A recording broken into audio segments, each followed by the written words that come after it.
Across the UK, on DAB+, on your smart speaker, on your smart TV, and on your side.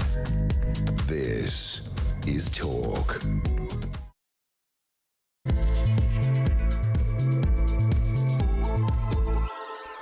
On this channel, we have never shied away from the difficult topics. We've never denied that there are problems in this country. We've never pretended that the issues facing the country are not grave and not serious. And obviously, Asher and I on this late show have a bit of a laugh with you and have a bit of fun. Our job is to both be comedic at times, but also serious at other times. The House of Lords this week debated whether mothers should be allowed to kill their unborn child up until the moment of birth. Yes, that's right.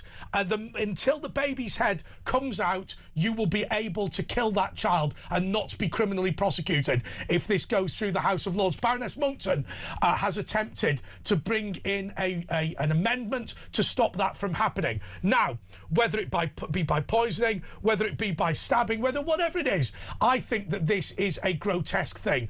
We are not always going to agree on the issue of abortion, are we?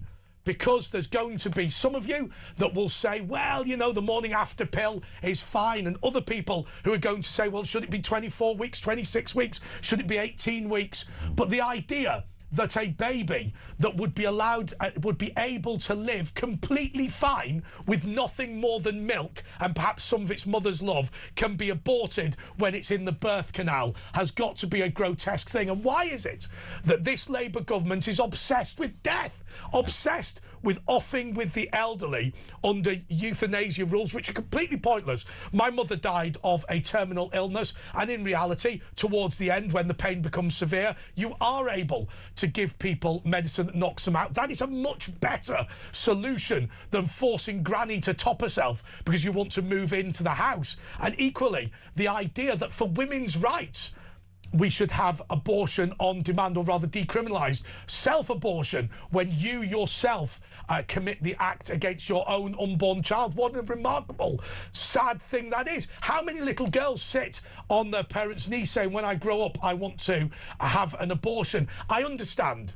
that there are people in difficult positions. I understand that, you know, life isn't perfect for everyone, and sometimes a pregnancy can come along unwanted. But surely, to goodness, the idea of poisoning your unborn child, who is minutes from being born, is something we can all agree is a grotesque attack. But whilst we're thinking about medical things, I think it's time for Whitty, Van Tam and Valance to be in some way prosecuted for what they've done, because what is going on in Kent is absolutely despicable. And I'll tell you why it's despicable.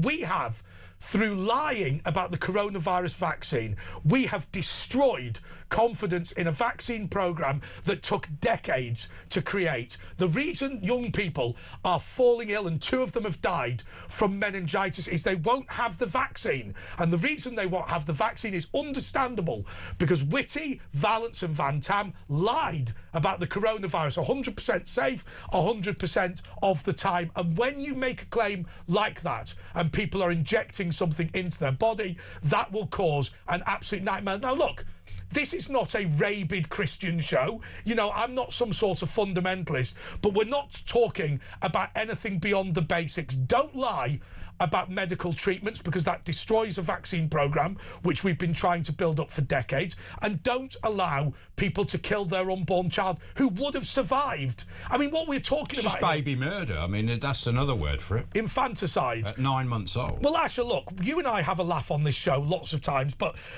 you know, I just felt this week we had to talk seriously about this, simply because you are talking about potentially poisoning your child who's minutes from birth and that becoming legal. Well, of course. I mean, I remember there was the IRA bomb in Oman, they killed a pregnant woman and the baby died, or I think it might have been twins, and it was murder. Of course it's a murder, and it's just because they have no say. They can't speak because they're babies. It's the most disgusting thing. And also, I don't think they even poison them. I think it's a horrendous, painful death. It's It's terrible, man. Sorry. Well, you're about to swear.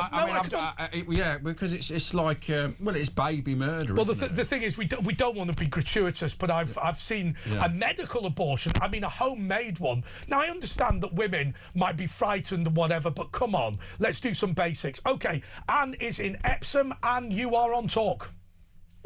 Oh, are you? One sec. We'll just wait. Sorry, we're losing the momentum here, Anne. Come on. Rush. Yeah, I think it's absolutely disgusting. I've never heard anything like it in my life, that why they can, consider saying, until you give birth, they could kill the baby. I'm getting on now, and I would have had a grandchild that would have been 20 years of age now, but my son's girlfriend, if you can call her that, decided to abort it. And how many weeks was it? It was only about 10 weeks, but it doesn't matter. She aborted one before at 5 months, not my son. Oh, dear. But my son actually said, and I just don't care if she's listening, when they split up, he had no say in it, and he said to her, "Thank you for murdering my baby." What the other side will say the following: look, we shouldn't be criminally prosecuting women in this position. My argument is, look, if somebody out of desperation or out of psychological problems or whatever has sexual offence or something, there are mechanisms that can deal with that problem. We have got a small problem with the microphones, but let's just labour on for now. But I think what you have to do is say, well, let's at least make it illegal. I mean, the courts can always have leniency on somebody who's suffering a mental breakdown. Yeah, I mean, the thing is, all right, I agree if someone's, say, 15, if they know they can't, and I don't agree with it at all, or someone is a bit older and gets pregnant. Yeah, but what week would you put the limit at, though? You wouldn't say at 9 months, would you? Oh, no, I think about 8 weeks the limit should be. It's definitely. 24 now. I remember David Alton MP wanted it to go to 18. That's probably because at 24 weeks there's people who are alive now who are born at 24 weeks. I think what I would say, and Asher and I are probably in agreement on this. I think that we are anti-abortion, but I think what I would say is some abortions should be illegal and some we should seek to discourage. I don't know if I'm anti at like a certain time, like 4 weeks, cells, 3 weeks. You know what I mean? I mean, it's just a ball. It's still sort of philosophically, it would have been a person. It's still a baby. Yeah. You know. And also now they're going to bring in, you can choose the sex of your baby. It's like first cousin marriage. We know where this is coming from. Yeah, exactly. It's all. Well, of course, there is another point, Anne, that where people are able legally to have abortions based on the gender of the child, it's the girls that get aborted. Yeah. Is it really? Oh, yes, by majority. Well, yeah, because, I mean, when China had the one-child policy, there was dead baby girls in the streets, and now they've got a problem because there's 9 blokes to 1 girl. I know. Which is very unsavoury. It's kind of, well, it is murdering a child in my eyes. And it is murdering a child. I mean, there's no other word for it. They're the death party, this government. She was very defiant, and one minute she said to me, "Oh, I'm pregnant," and I'm like, me and my ex-husband then, I said, "Don't worry, we'll pay for everything for you. You go back to work, I'll look after the baby if you wanted me to."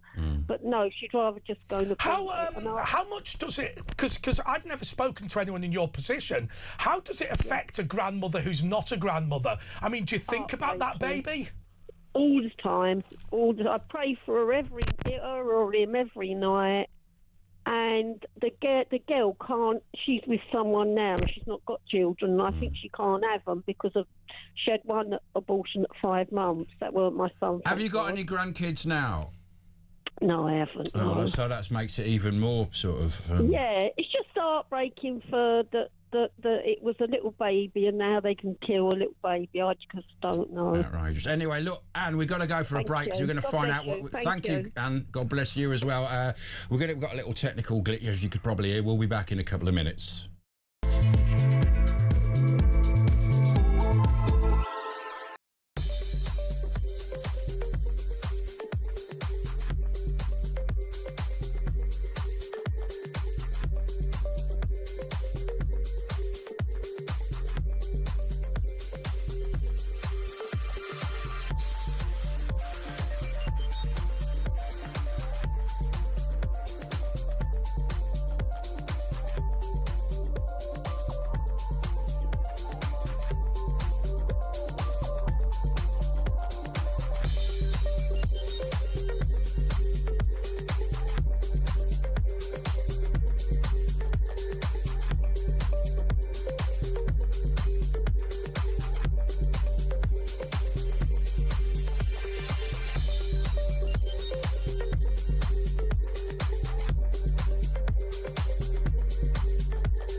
the UK. On DAB+, on your smart speaker, on your smart TV, and on your side. This is Talk. OK, well, we sometimes have a laugh on this show. We're sometimes a little bit more serious. We've started the show incredibly seriously because this debate's in the House of Lords to allow abortion up until the moment of birth.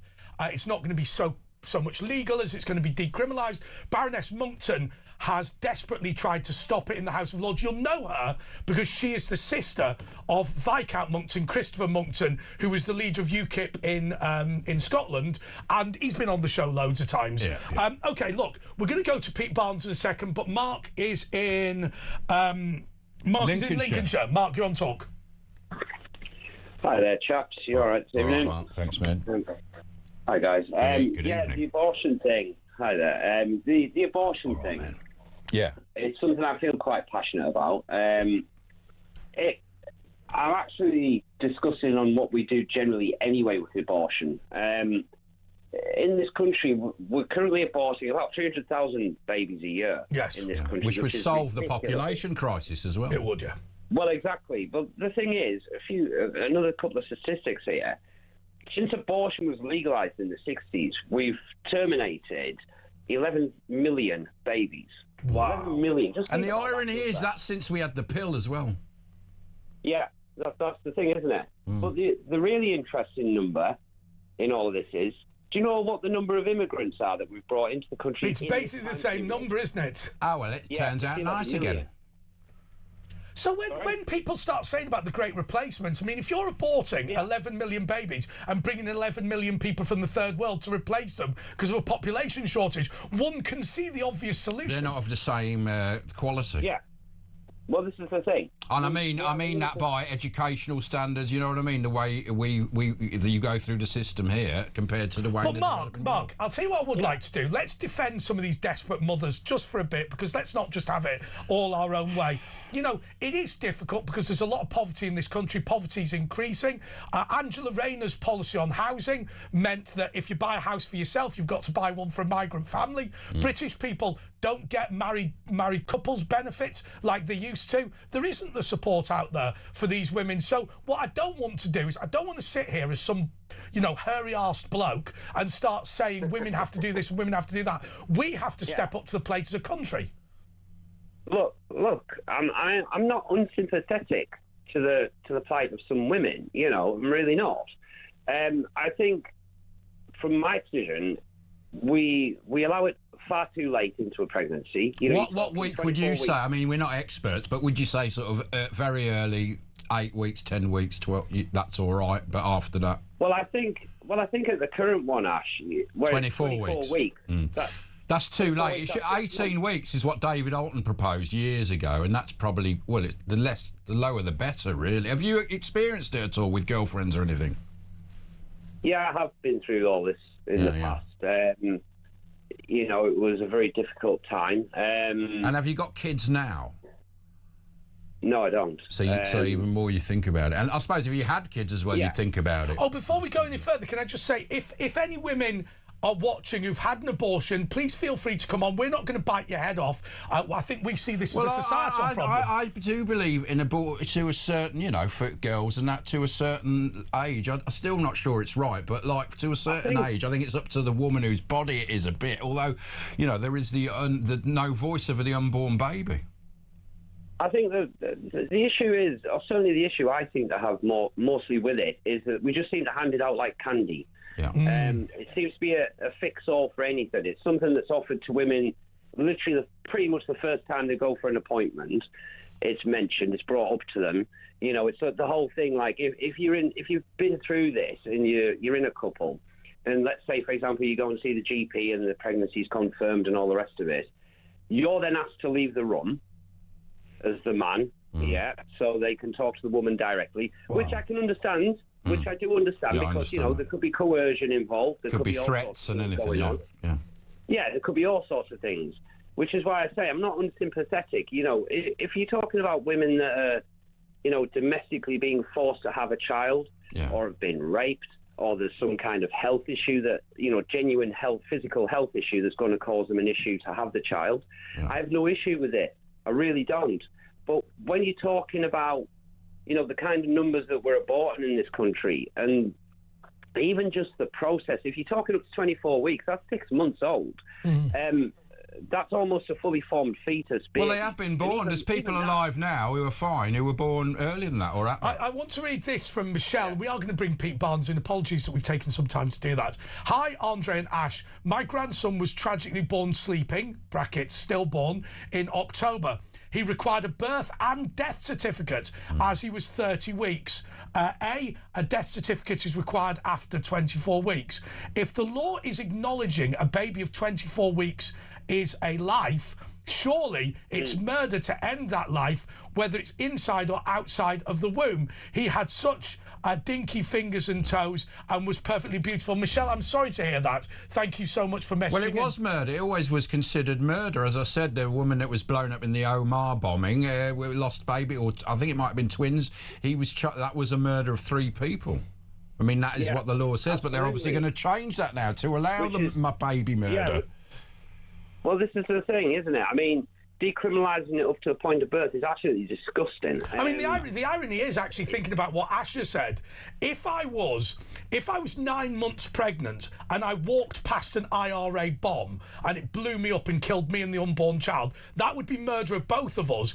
If I avoided the bomb and then poisoned the child or used whatever, let's not get gratuitous, to kill the baby, that would be perfectly legal. And what happens to the aborted baby at 9 months if it's still alive when it comes out? Well, we know what would happen, and that is definitely murder. I mean, it's murder anyway. Yeah, if the child was maimed and... I mean, well, this is the thing. I mean, even at the 6 months that it currently is now, the process, which is never explained to women, the process of how they actually remove that baby is absolutely shocking. It's the kind of thing when you hear that, how it's literally... I try not to get too... No, I know it's difficult to do it, but I also think women can be traumatised by all of this as well. By the way, Matt's got in touch saying that neither me nor Asher have children. That is correct. And why are we so noisy on abortion? Well, look, ultimately... Can you not have a view on it unless you got kids? Anyway, how do you know we haven't got kids? How do you know we haven't been through it with a girlfriend who's had an abortion? But anyway, it doesn't matter whether you've got kids to care about people, you idiot. There's dozens of little Ashers. No, I'm joking. Yeah. Can I just say something on that? Yeah. Where's the father's rights in all of this? That's very sad, isn't it? Well, grandparents' rights, whenever there's a breakup, I mean... Well, a divorce as well, Fathers for Justice. I don't want to be awful, but I know the number of people I know where women have got very, very upset and have weaponised the children in order to get back at the husband or whatever. Happens all the time, that does. Yeah, that's a common thing. As I say, it's as a... at the end of the day, it's a biological thing, having a baby. Funnily enough, I overheard a conversation the other day with this very middle-class woman who was suing her husband for custody of the children. And she... Honestly, I shouldn't laugh at this, but she said he had no sympathy whatsoever. I booked for us to go to the Oakley Court Hotel for the weekend, but my bulimia was playing up, and he went with the kids anyway. That is domestic abuse. And I thought bulimia was playing up. Her bulimia was playing up apparently, so she couldn't. She said she'd paid £1,000 for this whole holiday. Oh, I've got a touch of bulimia. And he took the kids anyway, and apparently that was child abuse because Mum wasn't there. But anyway, thanks so much, Matt. Let's go to Pete Barnes.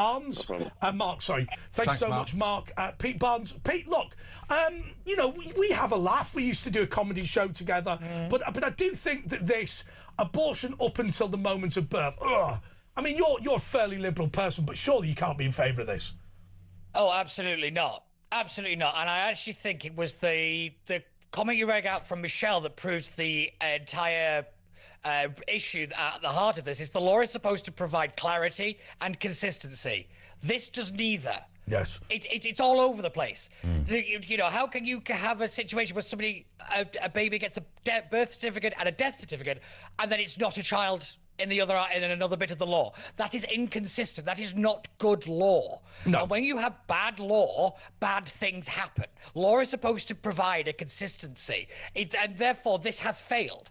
So even if you don't agree with the principle or whatever, you have to stop this bit of legislation and what's happening because it's so messy. It's and woolly, it's not isn't it? supposed to be messy. Don't they like these sort of laws, Tony Blair? Because then they can say, have the two-tier system, and they can go, you're guilty, you're not guilty, this is reasonable, and that's not reasonable. And by having it not black and white, they can, run it and decide themselves. But if I was so under this law, let me think about this, Kate. If I was under this, if this law was in place, I could do the following. I could go to a doctor's surgery and go, I am 1 week from giving birth, and I would like an abortion. And doctor will say, I cannot legally give you an abortion unless I've discovered a birth defect, but which I haven't. However, what you can do is phone up your local drug dealer, buy 8 grams of cocaine and 20 pints, really go for it all weekend, and the baby will be poisoned. And Don't ever do that, by the way. And that will be legal,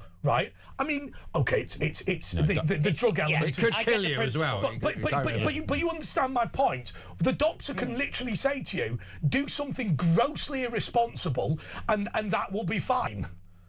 Yeah, I find it quite interesting because at the same time we still have the assisted dying bill that's still kind of languishing in the House of Lords, and everyone's scared of mission creep and all these kind of coercion and all this kind of stuff. It's gone clean out of the window when it comes to this particular bit of law on the abortion side, on the other end of the scale. But Pete, can I ask you this? Why is it that the Labour Party seems so obsessed with these sorts of issues? I mean, as I say, my mother died of lung cancer, which was absolutely terrible, of course, during COVID, not being able to see her, but she was just heavily sedated towards the end. Now, is that the perfect way to go? No, it isn't. But it's so much better than saying to her 6 months in advance, well, it's a waste of money, the treatment. What you should do is just have this euthanasia thing. There are ways of dealing with suffering towards the end of life for people, which doesn't involve the danger of killing them. I think you're right, and I think it's the lack of nuance in both ends of the spectrum debate, the life and the death debate. I'm still in favour of assisted dying. That bill at the moment needs to die a death and never be seen from again. It's a monstrosity. All the protections ripped out, all the concerns just ignored. It's a terrible, terrible bill. I don't know why they did that at committee stage. Asher suggested that he gave an example. I'm sure you can remember it, but I can't. Where there was somebody who was sort of 26 who had mental health problems. Oh yeah, I know this old couple I know. They're like 75, 80 years old. They've got a daughter, and she was born. I think she had the cord round her neck, and so her oxygen was starved from her brain, and so she's like she's the mental age about 4, but she's 50 odd, and they're terrified because when they die, they're gonna say, oh well, she's not got a good life.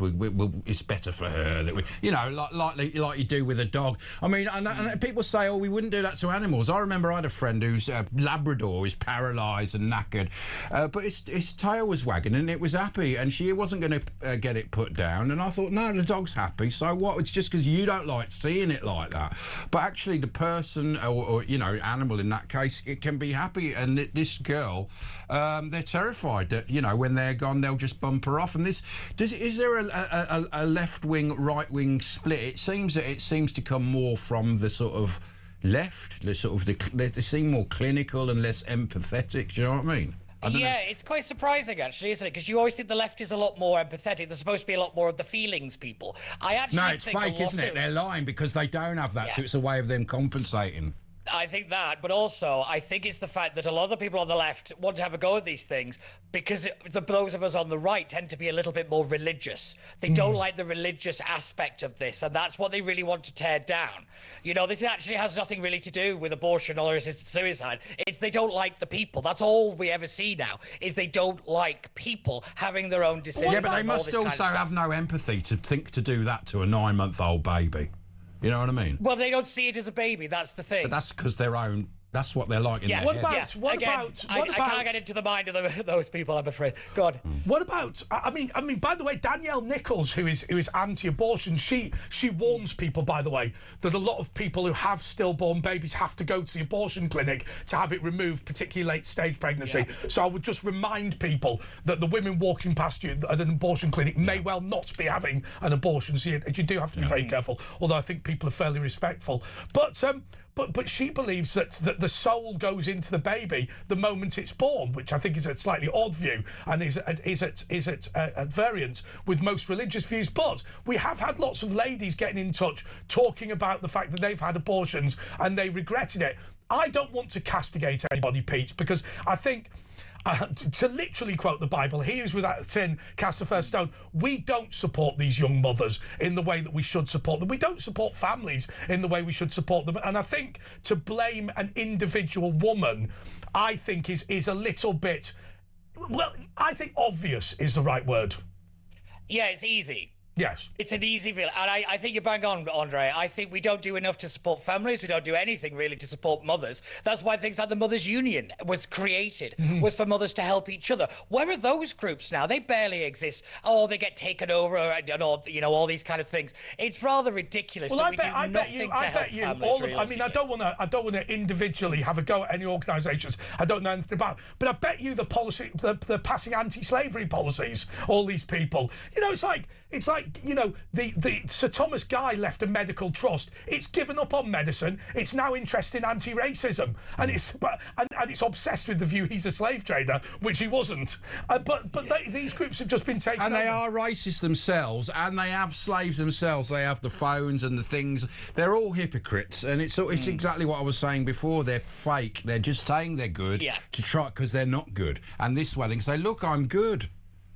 Yeah, 100%. It's why we've got no actual philanthropists anymore. It's why we have no people giving great deals of money away to charity like we did in the past. Because in 10 minutes' time, they're going to be, their entire life is going to be, up for trial, basically. You'd be mad. It's ridiculous to even do it. You'd be mad to do it. There's that guy, I forget, it's not Wordsworth, but one of them in the Lake District, he literally funded an anti-slavery campaign, but because his brother-in-law sailed boats for the East India Company, boats that didn't have any slaves on board, and he lent his brother-in-law some money, he has now been classified as a slave owner.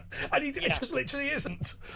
It's the same as the guy in Bristol, the one that Edward Colston threw in, Edward Colston. Not exactly a slave the same trader. thing. Not a slave trader. But again, it's just anti-intellectual. It's just hating. It's just hate, and it's moronic. By the way, the case against Edward Colston is this. Edward Colston was a cloth trader and a member of the worshipful company of Mercers in the City of London.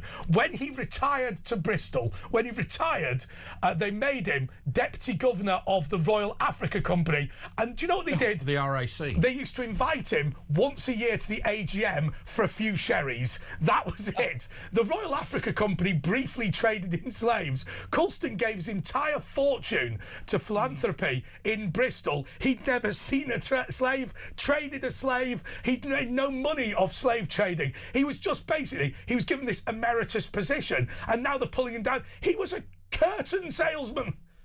Yeah, he's the definition of present but not involved. Yeah, that's if we're being honest. That's what it is. But again, I think, Ash, you're absolutely bang on. It's fakeness. It is the fake virtue signalling. It is that kind of, I want to control you by kind of guilting you into things and not into things. And this is what these people do, because they don't actually have an ideology. They have a desire to control. My bigger fear is actually how the left is doing a lot of the kind of abortion law changes. It's not in a manifesto. It's not primary legislation. No. That is the concerning bit. Yes. When we look at the last 18 to 20 months of this government, we've seen changes to abortion laws. We might potentially see changes to assisted dying. We've seen jury trials potentially be abolished. We've seen votes potentially be removed. We have seen a fundamental change in the nature of our relationship with the state, and this government did not have a single vote to allow them to do it. It was not a mandated policy. I get they did it anyway. That has to stop. They've done that with a lot of their laws, haven't they? Yeah, they've because done it my with big loads of fear them. is they're just going to ignore the Brexit vote, and Keir Starmer is going to take us back into the European They Union. already are salami slicing us What into Keir it. Starmer wants is for every single dispute in life to end up in a court with a judge to decide. Right? That's what he wants. One of his judges. Yeah, one of the judges that he's appointed by that dodgy independent judicial appointments panel, which is about as bent as the people that appeared in Between the Lines, the TV series about dodgy cops. Anyway, look, we've got to take a little break, haven't we, at this juncture? So Pete Barnes is with us. You can give us a ring and chip in 03444991000. Have you been through an abortion? Before you go any further, just on that, if somebody has been through an abortion, we're not going to shout at you. You know, we are interested genuinely in the subject. Sorry, yeah, exactly. I interrupted. Exactly that. So we'll be back in a couple of minutes.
Across the UK, on DAB+, on your smart speaker, on your smart TV, and on your side. This is Talk. Okay, we've had this message from Sam Bell. My niece had to have a medical termination at 24 weeks. She still had to be induced and go through the pain of labour and birth. The baby was the length of a banana and was all intact, bless him. He lived for about 4 minutes before they cut the cord. So he was alive and a viable human being. There are human beings, and he was just allowed to die after being born. Although a medical termination does suggest that there was some sort of reason why they were forced. Well, I mean, that is that just means, I mean, I can understand if there's something wrong and it's, you know, something terrible will happen. Anyway, Pete's back. Pete, would you abort Down syndrome babies? I'm not sure I would. No, absolutely not. It's one of the great things that Dr. Liam Fox, before he left Parliament, actually campaigned incredibly hard to protect Down syndrome people and those with extreme mental health problems and learning difficulties, to make sure they were protected from this type of legislation. Because, Asha, while you were talking earlier, I heard you mention about the story of a person when their parents died, that they wouldn't be protected and kind of things. Like Dr. Liam Fox put the last few years of his parliamentary career on that issue alone, and yet he got no recognition for it. And also, you know, he protected so many people, and he should be credited and lauded for it. But once you bring it in, we've seen in Canada and Belgium, there was a guy in Canada who was allowed to get euthanized because he had no money left and he wasn't going to have a nice life, and he was allowed in Canada to euthanize. There was a girl in Belgium, about 18, and she was depressed, and I understand it's terrible depression, and I know I've had family that have had it and stuff, but you know, it's not a physical. You can sometimes get out of it. There's technique, you know, even that electric shock and lithium, and there's various techniques. They can, sometimes they can't fix it, but they can, or sometimes, you know, things might change in the future. But we've had callers before today who've talked about being suicidal 10 years earlier or whatever, and life does get better for people. You know, there's and you know, I don't want to. The thing is, I don't want to belittle people in difficult situations, but at the same time, I've never met somebody who's had an abortion who's been delighted about it. Unfortunately, I've met a few, and they're all on these protests, and they've all got blue hair, and you cross the street to avoid them. Yeah. This is big. This is our, particularly in America. No, don't say it like that. Although, actually, no, I'm in London. It's fine. They can't get me. But what I will say is they usually tend to be American. And in America, this issue is... It is one of the biggest ones in every presidential election. What's interesting is how that is starting to creep into our politics. These big cultural issues but hang people on a usually second. talk about are here. It's the way it's so egregious. I mean, you know, we have a fairly sedate debate about 18 weeks, 22 weeks, 24 weeks. Right, somebody goes, you can kill your unborn child a minute before it's born. It's almost like they're deliberately, and you said it before. Or minutes after it's born. Deliberately trying to wind people up and create an argument. Yeah. Yeah, I do think, though, over here, we tend to have a very medical conversation about it. It is very kind of clinical. Weeks before. Clinical, that's, yeah, Yes. it's very clinical, very clean and clinical. I think that's because of the kind of British Puritanism, and we don't really like talking about this kind of stuff, so we keep it as distance away from us as we can. I think that's a big problem that we have in our society. But in America, it is, the religious aspect is a lot bigger, and I think that is where a lot of this is really stemming from. But I don't tend to get involved in the abortion debate, if I'm being brutally honest, because I tend to find I don't get a rational conversation because it's an emotive issue, no matter what side of the fence you're on. Are you afraid of the debate coming to Britain? Yes, because we're not ready for it. We're not ready for these kind of arguments. We're still too combative. We're still too dichotomous. It's still this or that. And I think that is not a good place for what is a very sensitive and delicate topic to be held, I'm afraid. And I think this is why the assisted dying bill, you know, as much as I would really like a bill to exist for that, this one has all the wrong markers and the debate was terrible over it. So, I think we've not yet grown up enough, maybe for want of a better phrase, to have that debate on these big cultural life issues. But they're coming at us, you know, the train's leaving the station, I'm afraid. We've got to get on with it. But the way that you say, for example, Stella Creasy, who put forward the original change to the abortion bill, she did it through through a statutory instrument. That's abhorrent, and she knew exactly what she was doing. She knows she can't win the debate in the public, so they're doing it via the back door. That has to stop. But they don't like democracy, do they, this lot? No, but for me, these issues should be referenda. They should be consultory, but not binding, and there has to be really strong thresholds and all the rest of it. We have to maintain a strong public actual will on these issues. My thing with always the assisted dying bill was you make it like Coronavirus Act. You re-engage it every year. You have the parliamentary vote. Well, would the Tories get rid of this if it came in? Or Farage? Honestly, might be hard, I don't know. I don't know whether the Tories would. But surely the dog's dinner with process. Reform, I don't even know. The dog's dinner process is part of the problem.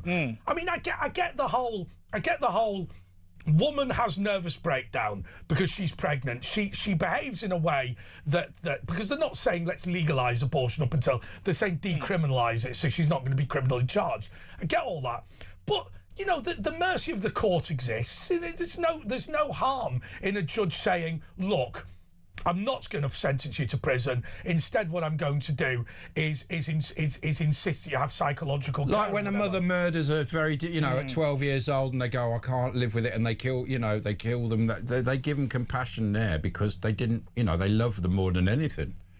Yeah, it's the same when parents tend to make their children ill. I can't remember what the name of that is. Munchausen syndrome. Munchausen syndrome. It's the same thing. It's Munchausen by proxy is technically what it is. That's the one. Yes, that's the one. I knew it had a funny name and I just couldn't remember what it was. But they get the compassion thing. But the problem of that is when you have such an emotive issue and it's going before a court, there has to be consistency. And that is a problem on an issue where you can't have it. And this is the point where I keep saying that the public's not ready for it because we are still too dichotomous. And until that changes and we actually start to empathise and listen to each other, we're just in for a right old mess, I'm afraid. Do you know what I'm going to do? I'm going to read out this very, very long message because I think it is worth reading out. Hey, guys, bear with me. I wouldn't normally read something this long, but I think it is worth reading. Hey, guys, great topic and love the passion from both of you. I'll keep it anonymous just in case. My wife was pregnant with identical twin boys. At 28 weeks, all hell broke loose. Joseph was born sleeping and Joshua due to twin-to-twin syndrome, had 4 separate brain hemorrhages, and he was in ICU for 13 weeks. She then fell pregnant again, and at 22 weeks, there was an abnormal ultrasound under a top specialist fetal medical expert due to our history. We found out that only 25% of the baby, plus Jamie, plus whatever, had developed. I don't quite understand Just that. Jamie, the name, that's inverted commas. Okay. Jamie, that's what they were going to call him. Okay. Only 25% of the baby had developed. We asked what our chance of life. Unfortunately, there was less than 5% of him surviving, so we took the very hard decision to have a termination of a baby boy who you could feel kicking. Ouch. And I don't think ouch is even good enough. We had 2 choices, a tablet, and Jamie would be born, passed away in the birth canal, or suffocate within minutes of birth. We decided to go for an anaesthetic directly into his heart. The doctor had to call 3 other specialists to consult that we were acting correctly, and they all agreed with his diagnosis. Watching the massive needle going into my wife's belly and watching the ultrasound screen show the needle going into the heart and then the heart stopped beating was one of the saddest and most heartbreaking things to see, an image that will haunt me until I go to my grave. Then having to give birth 3 days later to a baby you know is dead on a ward where proud dads and families are coming in and out, yet you want the world to swallow you up, is almost inhumane. Then to boil my wee, to see pregnant mums outside the hospital smoking, you just don't think how lucky you are. It was all emotional setup for the woman. There was no or very little care for the men in either stillborn or abortion cases. We had Joseph's funeral aged at 28 weeks, yet Jamie, a baby who was kicking and I held in my arms, was a perfect human being, being born at 23 weeks. There was no birth certificate and no funeral. You can't even get access to the baby. Your baby is chucked in a communal crematorium. This is the words of the person, by the way, and as if they never existed. And that was the last and most inhumane part of the deal. Lucky me and my wife are very mentally strong, and we both lived beyond the fact, and it doesn't stop you carrying on. We have 3 beautiful children now, but at 7 years old we lost Joshua and another twin 3 years ago now, and obviously we have 3 children. 2 are alive. 3 children alive, 2 funerals separated by 7 years, and 1 child on paper that never existed. It's a really harrowing topic, isn't it? Oh. But that seemed like the good reason. You know, they was very sick. Obviously, they wouldn't have survived. Do you know, it's quite funny. In the English language, there is no word to describe a parent who has lost a child. It's that horrific of an idea that you have outlived your child, that that there is not a word. Yeah, it's not a human emotion, is it? It's burying your child. Yeah, we can't quantify it. I think that is just one of those little facts that somebody pointed it out to me. I think when this first kind of all came up earlier last year, and there was a charity that's supposed to help parents in this situation, and they basically were screaming for resources to help fathers in particular, because as this harrowing story says, there's no support for dads pretty much throughout the system, really. You know, we keep saying dads step up, but nobody gives them anything to step up. They don't even put them on birth certificates today if they're not married. It's something like that.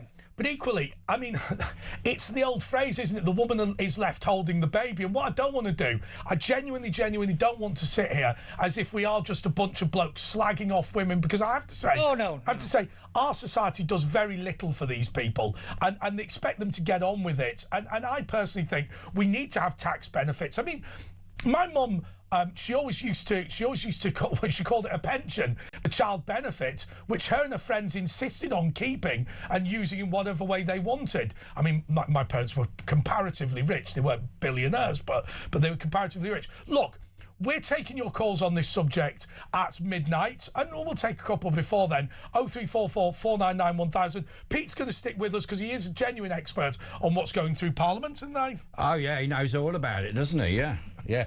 Just one from Elaine. Hi, Andre and Ash. I had an early pregnancy abortion at the age of 19. I was on an A-level language student back in 92.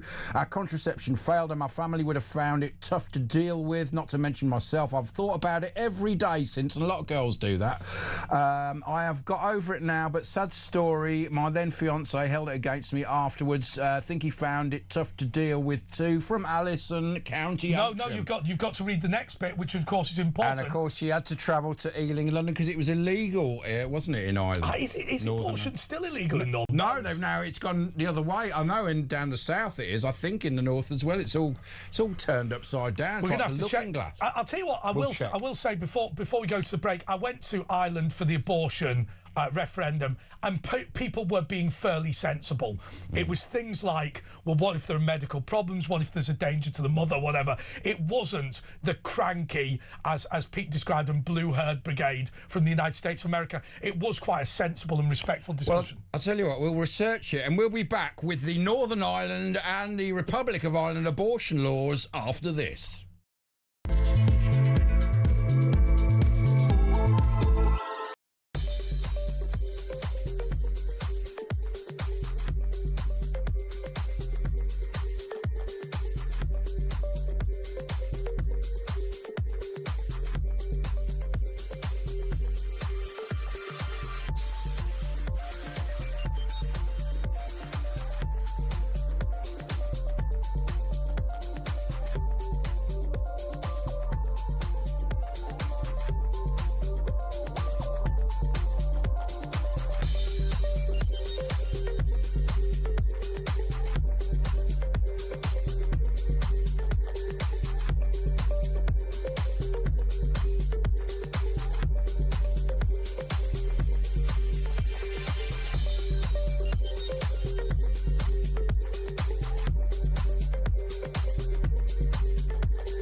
Across the UK, on DAB+, on your smart speaker, on your smart TV, and on your side.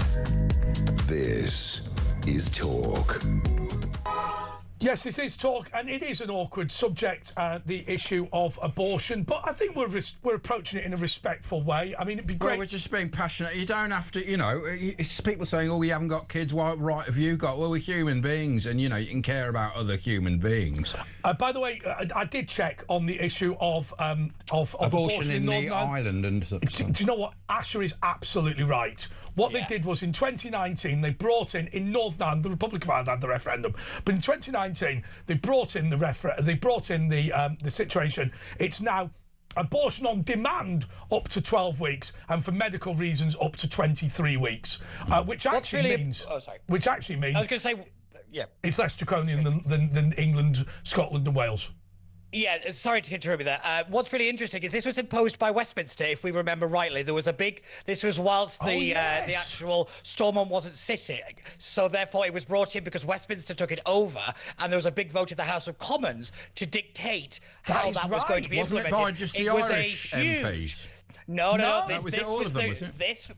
This was the big thing, is that for some reason it was allowed that the National Party was dictating what was going to happen in. That's right. So abortion was a huge constitutional crisis. Abortion was supposed to be a reserved issue for the Northern Ireland Executive and the Northern Irish Parliament, but because it wasn't sitting, Westminster decided to claim the right to do it. But they could have now turned it over if they wanted to, and they haven't. Yeah, they could have. But the thing is the fact that it was not a necessary issue, and then Westminster imposed the view on the devolved assembly. And the reason, that was the big issue. I remember rightly, the reason was this: that if you were to have if you were to have a vote like that, the way it works in the Northern Irish Parliament, now everyone in Northern Ireland knows this, Pete knows this, Asher knows this, but very quickly, what you have to do is you have to get a simple majority. But if either the nationalist side or the either the nationalist side or the unionist side say that they want a 3-majority thing, that it has to be a majority overall, a majority amongst the nationalists and a majority amongst the Protestants, they can request that. And so what the DUP were going to do was say, look, there's a majority in Stormont for legalising abortion, but that majority is Sinn Féin, SDLP and the Alliance. There is not a majority amongst unionists, therefore it will not go through. That's why, I mean, the Assembly wasn't sitting, but had it been sitting at the time, it wouldn't have passed on that basis. Yeah, that's 100% correct. And if I remember rightly, it was actually, guess who, Stella Creasy that pushed a lot of this through. I don't really like that woman, if I'm going to be very honest, because she uses her child as a weapon. Do you remember when she left her kid outside Downing Street and demanded that David Cameron or Boris Johnson look after their kid, look after them because she had to get back to work, and she took her child into Parliament, and even Lindsay I remember Hoyle that. It was said, suckling, wasn't it? Yeah, suckling in Parliament. I mean, Children are not political weapons. I do think that we weren't particularly sensible about breastfeeding. Women breastfeeding not in Parliament. In a restaurant, I have to say, is not the most shocking thing I've ever seen. And as a friend of mine said, beautiful thing. I went to dinner with you. Very beautiful thing. As a friend of mine, I've breastfed Pete in the restaurant. No, I'm joking. Let's not make that bitty. But when my mate goes, look, would you want to have your dinner in the toilet? I thought, well, that's a reasonable. I have done. That's a reasonable. I've done it many times. Sometimes I'm at the urinals from Andre. That's a reasonable point. But I have to say, it actually tastes better. In a place where debate is happening, having a baby there is obviously ludicrous. Because what if the thing starts crying? Now, obviously, in Parliament, this is a bit that people forget. In Parliament, you can run in and vote, even if you've not listened to the debate. So all you have to do is sit in a side room. I mean, it's not... But she deliberately started breastfeeding. Yeah, weaponising your child. Yeah. All the time, and yet then she has the audacity to tell other people how to raise their kids. I'm like, and I'll take less of that from you. Cameron and Gordon Brown, they both had kids that had serious issues, and they didn't use them. You know, it was very respectfully. You know, it was very respectful. Unlike Angela Rayner, unlike Ed Davey. Yeah, exactly. If we remember I was reading the best one of them all. Do you remember David Laws?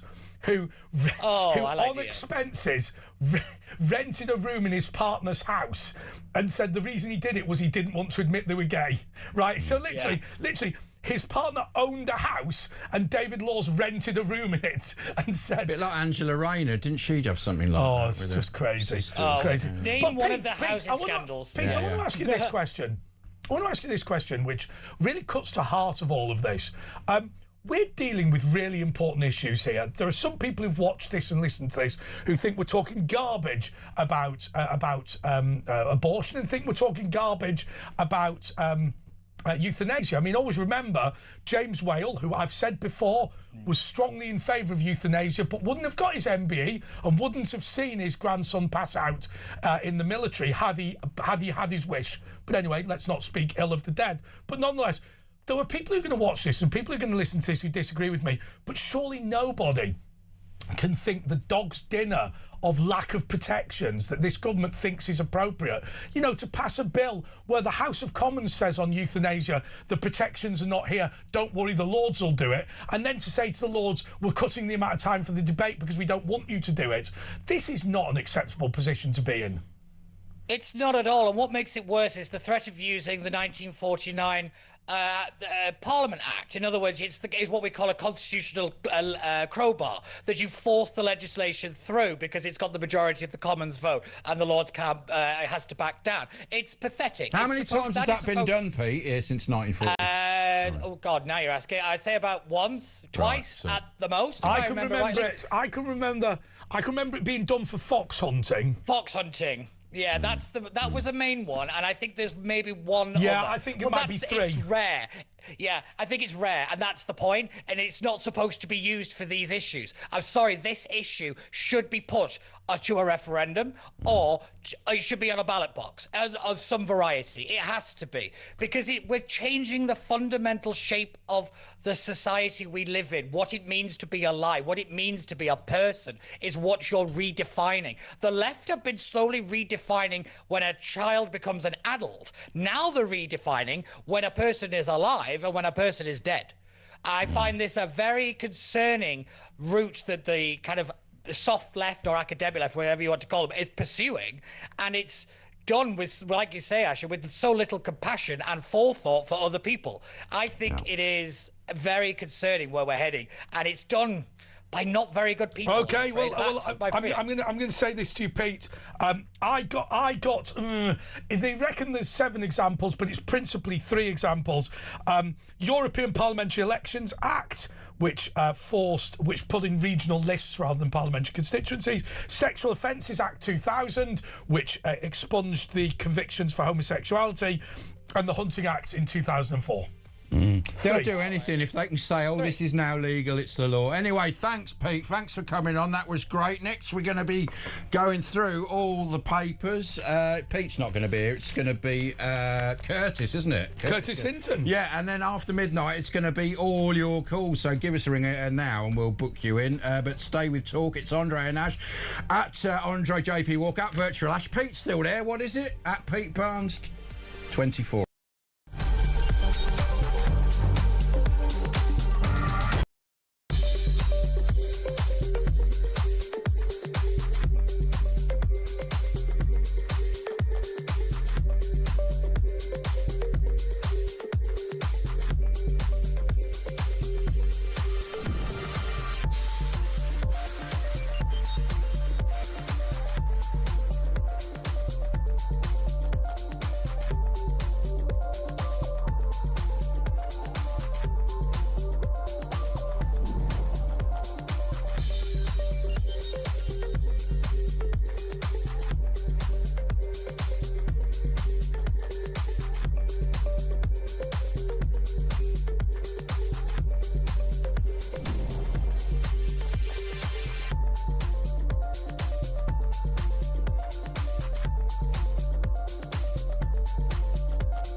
Across the UK, on DAB+, on your smart speaker, on your smart TV, and on your side. This is Talk.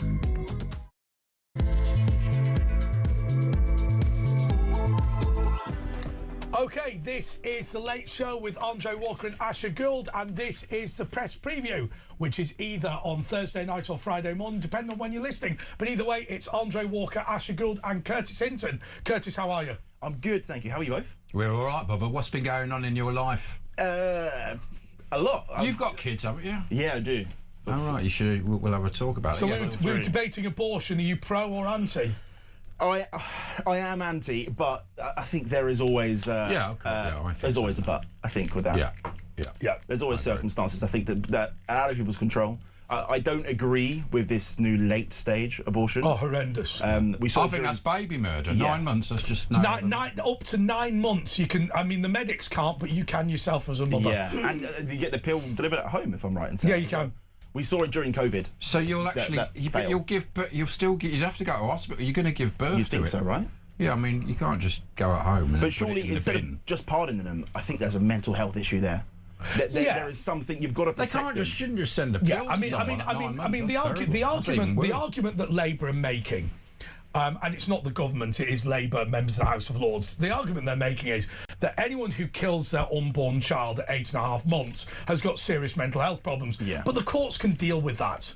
I worry more generally about the fact that we don't support mums. I mean, look, you're a dad. You've got a couple of little ones at home. I mean, you don't get any real support, do you? There's no married couples allowance. There's no tax incentives. You know, at the end of the day, you have to struggle on your own, and this country gives you nothing. Yeah. That's how much do you must get something for your kids, don't you? We get. How much do you make from your kids? I don't know. Don't you get a few grand child benefit? That's a 2-cap child benefit thing. You're better off asking the other half that question. That doesn't go in my account anyway. And by the way, the other thing is, in addition to being a political commentator and a presenter, who's worked at various outlets, you're also a trained chef. I am. Any food questions? What are you cooking? What are you cooking for Easter then? By the way, it's Eid tomorrow as well. So if you were to do an Eid curry, what would you give me? Well, I wouldn't cook curry. I think we've had this conversation with me and Ash before. I don't eat curry, so I wouldn't cook curry. No. Well, that makes you a communist. Yeah. What does it? Do you not like it? What's wrong? Not a big fan. Easter, I'll go back to your question. Racist. There's many things that I can criticise uncontrolled immigration for, but the quality of curry is one thing we have to all agree. Although, as was said once before, we do now have the recipes. It's true, man. Anyway, we're going through the papers. Let's start with the FT because it's a big day on the markets. Markets tumble as investors price in a protracted energy shock from war. And, of course, Israel did bomb a big depot, I think the biggest gas depot in the world, Qatar and Iran. I don't know why, there must be some reason. And now everyone's blowing up the gas fields and the oil fields, and obviously this has made the market spooked. I think oil's gone up, BP's gone up, everyone else I think that, and I'm sure we're going to disagree on this, I think this is a failure to control the Israelis. I think that they've got giddy. Right, I don't think they do anything for no reason. No. I mean, look, at the end of the day, there is a strategic reason why Israel wanted to damage these gas fields, and I get that. However, to go out without the support of President Trump or without the knowledge of President Trump, I think is an incredibly dangerous thing. And I think what Trump needs to do now is slap them down. Now, but Israel will do what it wants for its own existential existence. Yeah, ultimately. Precisely, and that is a unique. I mean, having been to Israel twice, that's a uniquely Israeli thing, which is that they are belligerent, and they've got no choice. There is a need to rein them back on occasions. My argument is, if I was in the White House and I was a political advisor, I would tell President Trump, look, summon Netanyahu, shout at him a lot, make it obvious you've shouted at him, and then say to him afterwards, now I've shouted at you, you know I don't fundamentally give a toss, but I have to be seen, but we can't have a joint operation which involves me doing a joint operation and then you bombing the hell out of anything you want. He has to rebuke the Israelis. Well, it all started with the narrative of that Israel was setting the foreign policy for the US. Yes. Israel said that they were going to do this, and the US kind of had to do it anyway. There was no kind of option which is not a wholly illegitimate position, because what I would say is this. I'd say, look, if the Israelis, if I was the American president, if the Israelis say to me that there is a matter of national security that is so significant that we are going to attack Iran anyway, then what I would say is, well, first of all, I want to be part of the conversation, and secondly, you have to win. Right, so there are those two elements of it, and I think it is legitimate to go back to Alabama or Missouri or wherever and say, look, given the Israelis were going to do it anyway, we have to be part of it. Right? And I think that is a sensible thing. You have to stand up. And that doesn't make you weak to do that. Yeah, but I mean, look, let's face it, they were at 60% enriched uranium. They ain't doing that for any other reason but a nuclear bomb. They've said they're going to use a nuclear bomb when they've got it. They call Israel Little Satan, America Big Satan. They've got the rockets to reach America. America have got their own very reasons to do it. And this bullshit that Israel runs American policy, do you think Trump's ever going to ever going to... Trump isn't a guy that you can tell him what to do. You know what I mean? So this is utter bull that Israel pulls the puppet strings. I mean, it's one of these old tropes that's been going on for hundreds of years. But doesn't it make sense though, Curtis? We've thrown a lot at you here. Yeah. But I would suggest that Israel leading on policy in the Middle East is probably not an entirely stupid idea. I mean, if you're going to give anyone policy to lead in the Middle East, it probably would be Israel, would it not? Out of all the countries around there. Well, I see on my television, Iranians, the first Muslim country in the world to say thank you, Israel, and rightly so, right? Because they're going, well, look, we were a sensible secular country. We had our problems, you know. We've learned what it's like to live under the jackboot of radical Islam, and as far as we're concerned, as long as there's Jews in the sky, there's fewer ayatollahs on the ground. Oh, well, a lot of the Emiratis, a lot of the people there, the Saudis are actually secretly supporting the Israelis. You know what I mean? They're trying to modernise and you know, do business, and they want to get out of this. You know, they've kicked all the terrorists out. They've all come here. And that's what they're saying. They won't even send their sons. Stop. This interview has to involve you saying something. Yeah, but they won't even send their sons here anymore because they're worried about them getting radicalised. The risks of them coming here. I think the issue is that we are seeing Qatar be affected, Saudi Arabia be affected, Dubai, all of that area. At what point are they going to start striking back? Because at the moment, they've allowed the US and Israel to do the work for them. Yeah, but they want to get rid of Iran. Saudi are on side with it. Don't worry about that. Qatar aren't. Qatar are on the other side. And where does Russia come into the equation? Because they're supposedly back in Iran. So at what well, point he's doing all right because oil's gone up and they got loads of oil. And it's been released. It's been ordered that to start using the... Legal to America. Yeah. But we've not allowed it, by the way. Donald Trump has always made clear... Donald Trump has always made clear that he doesn't give a toss about Russia. And I'll explain what I mean by that. Effectively, Russia, if you go back to the secret speech by Nikita Khrushchev, Russia is talking about not fighting America. They're worried about Islamic nationalism on the southern border, what they call nationalism on the southern border. It's basically the Chechens and all the rest of these nutters trying to fight them.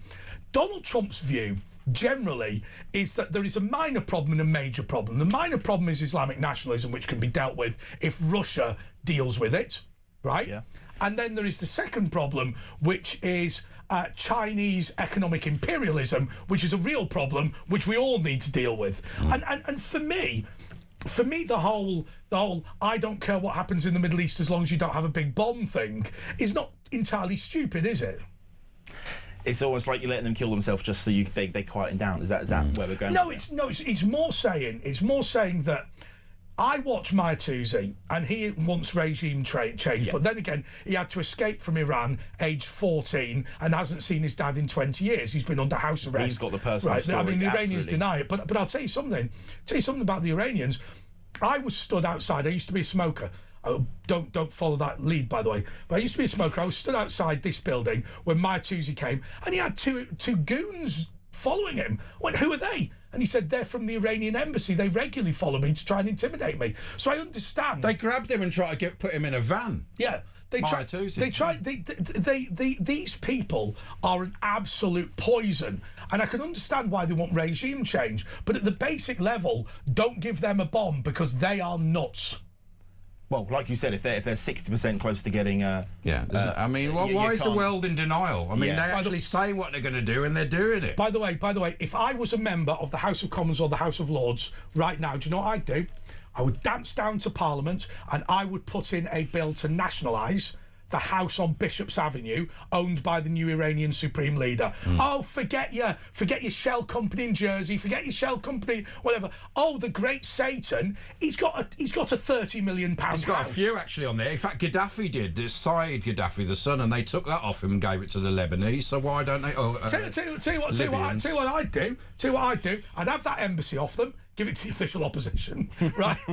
Which they've done before. They did it with China. We used to have a Chinese embassy, which was the Taiwanese, and then we gave it to the People's Republic of China because we just said, well, you're not the real Chinese, unfortunately, right? But I think, and also I'll tell you what I'd do, which would really could set the cat amongst the pigeons. Let's start arresting these kids, right? So, the worst kept secret in Britain is that Vladimir Putin's daughter and grandson live on St George's Hill in Weybridge. right? She's the beneficiary from stolen Russian state assets. Nick her.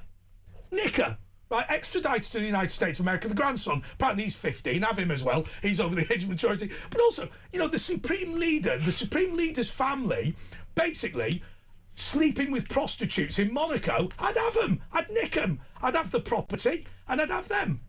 But we won't, though. The UK won't do anything like that. No, by the way, I wouldn't have the property for us. I'd have the property for the Iranian people. I would say this asset has been stolen from Iran. This is the centre for criminal. We are the money laundering capital of the world. London is the centre of corrupt money laundering. I mean, right, Elizabeth Krivanova, right, who is said to be the daughter of Vladimir Putin. Vladimir Putin denies it. He says he's never had an affair. Her mother was a cleaner in the ministry that Vladimir Putin works in. She was gifted 10% of a Russian state bank. Her qualification for being one of the biggest shareholders in one of the biggest banks in Europe is she was a cleaner. I mean, it's just bloody good cleaner, though. I mean, she really got in all the nooks and crannies. I want that Christmas bonus. I'll tell you that. It was amazing. She was superb. She was worth it. It's like the bloke who did the graffiti at Facebook. They said you can have, 1 million Facebook shares when they were worth nothing. He's now worth $2 billion. Yeah, I remember that. I think it's in the movie as well when they did it. By the way, did you see Banksy's been? I mean, everyone knew it was this guy from. He's denied it. Well, I knew it was him anyway. It's this posh kid from Bristol Private School, part of the establishment. Of course, his graffiti, it's not edgy but all at it is stenciling. It's like it's all basically what the government wants. Bring migrants in. It was pro, get your injections. He's just one, a bit like that guy, what with the double-barreled name who says death to the IDF, another posh boy. Bobby, Peter Pascal Watson or whatever his name is, who actually talks like that, apart from when he's on stage and he goes, death to the IDF. He's like, he's like, have you ever seen that film 8 Mile, where he goes, your name's Clarence, you went to private school? Yeah, exactly.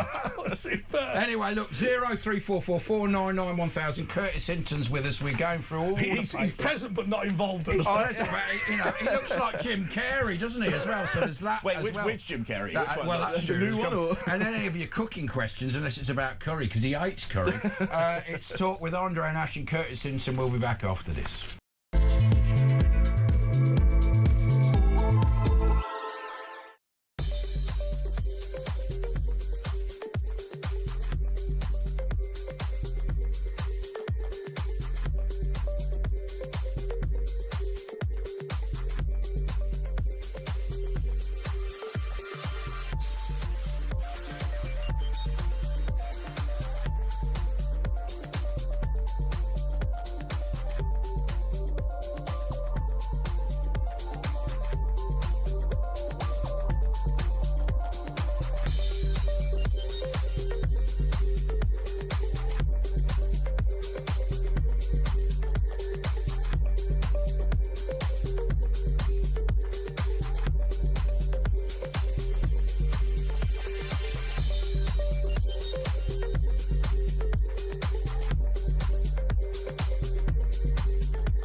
Across the UK, on DAB+, on your smart speaker, on your smart TV, and on your side. This is Talk. Okay, well, this is the press preview with Andre Walker, Asher Gould and Curtis Hinton. Now listen, we've been robust on Israel. Yeah. Curtis, the most dishonest question in British media, what have you seen in the press today? I.e., did the producers email you with a story for you to talk about? No, but they have given me a lot of material to work with. I wanted to kick off with this one. The Independent, at the top, right? Again, they're talking about the gas prices and the war. At the top, though, they lead with Boris Johnson's stay-at-home COVID message stopped thousands getting life-saving treatment. Yes. I I'm fed up with this. COVID. I know we have to review what we've done, but I think the review should purely be for the next new government to learn from. If there was going to be, they've got this measles outbreak, but if there was going to be another pandemic, they need to learn from that, and that's fine. But stop putting this on the papers. Come on, it's done now. Right, we can't blame Boris. It's all in hindsight. His stay-at-home COVID messages. I mean, he didn't literally tell people you could go out for a walk, couldn't you? But he was the only one who was attempting to stop people giving up on life. Yeah. And everybody else was... The minute he went into hospital, Whitty, Vallance and Van Tam got the clause in, let's shut down the schools. And there was also, Curtis, what I call the auction of piety, which was... when Boris Johnson wanted to shut the schools and Nicola Sturgeon wanted to shut the schools and the churches. And when Nicola Sturgeon wanted to shut the schools and the churches, Mark Drakeford wanted to shut the schools, the churches and the supermarkets. It was just this auction of piety. It was always, what can we do next? Can we do a bit more? Well, I'm doing more than all. And all of them, let's just be clear, all of them were hypocrites. That woman, what's her name? Oh, Northern Irish woman. She went to a funeral in Belfast that broke COVID rules, and she said, I only follow what the Garda tell me, which would be difficult because the Garda are in the Republic of Ireland, not Northern Ireland. I get she's a shinner, right, fine. Mark Drakeford doing his Diwali dance, do you remember him? Right, he'd shut the supermarkets and he's dancing round.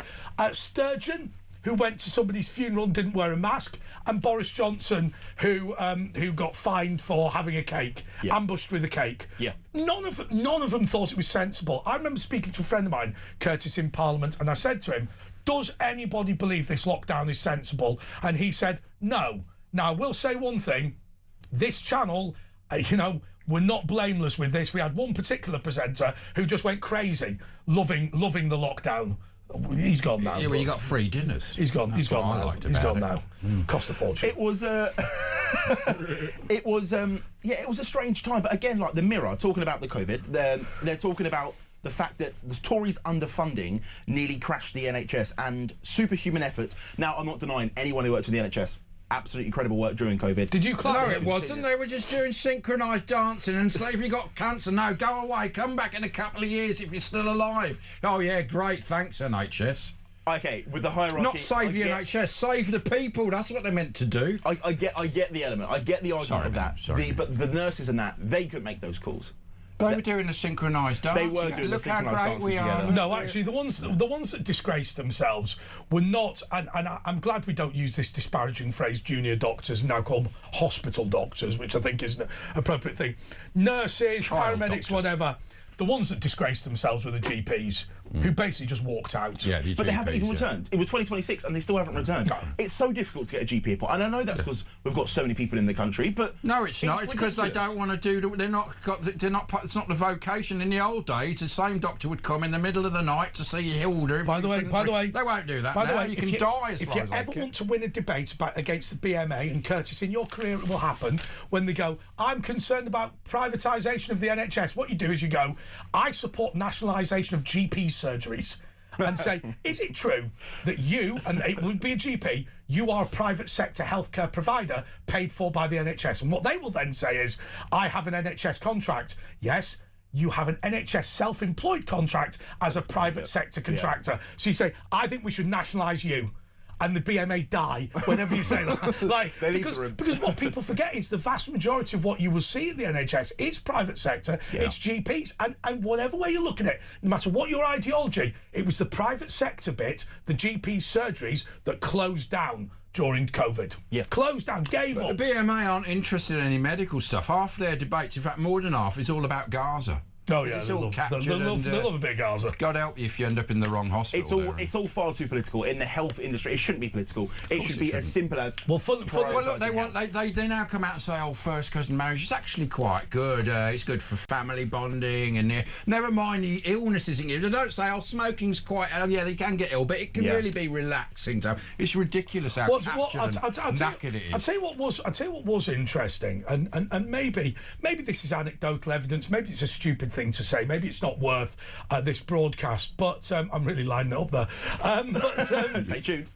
But, I was in a hospital in Israel, And I've got no dog in the hunt. I'm neither Jewish nor Palestinian nor Arab nor I'm an Irish Catholic, and my dad's Greek Irish Catholic. Great, but it was amazing to see Muslim people working alongside Jewish people in that hospital, and understanding that a lot of what they do in this country, where the Zionist this and Jew hate that, is just a load of garbage they've read on the internet, and they don't actually know anything about it. They used to bring the Gazan kids in if they need serious operations. They'd be treated in Israeli hospitals. Propaganda, isn't it? That's what it is. Of course it is. It's people in power making citizens fight to actually deter away from what's actually really happening in the world.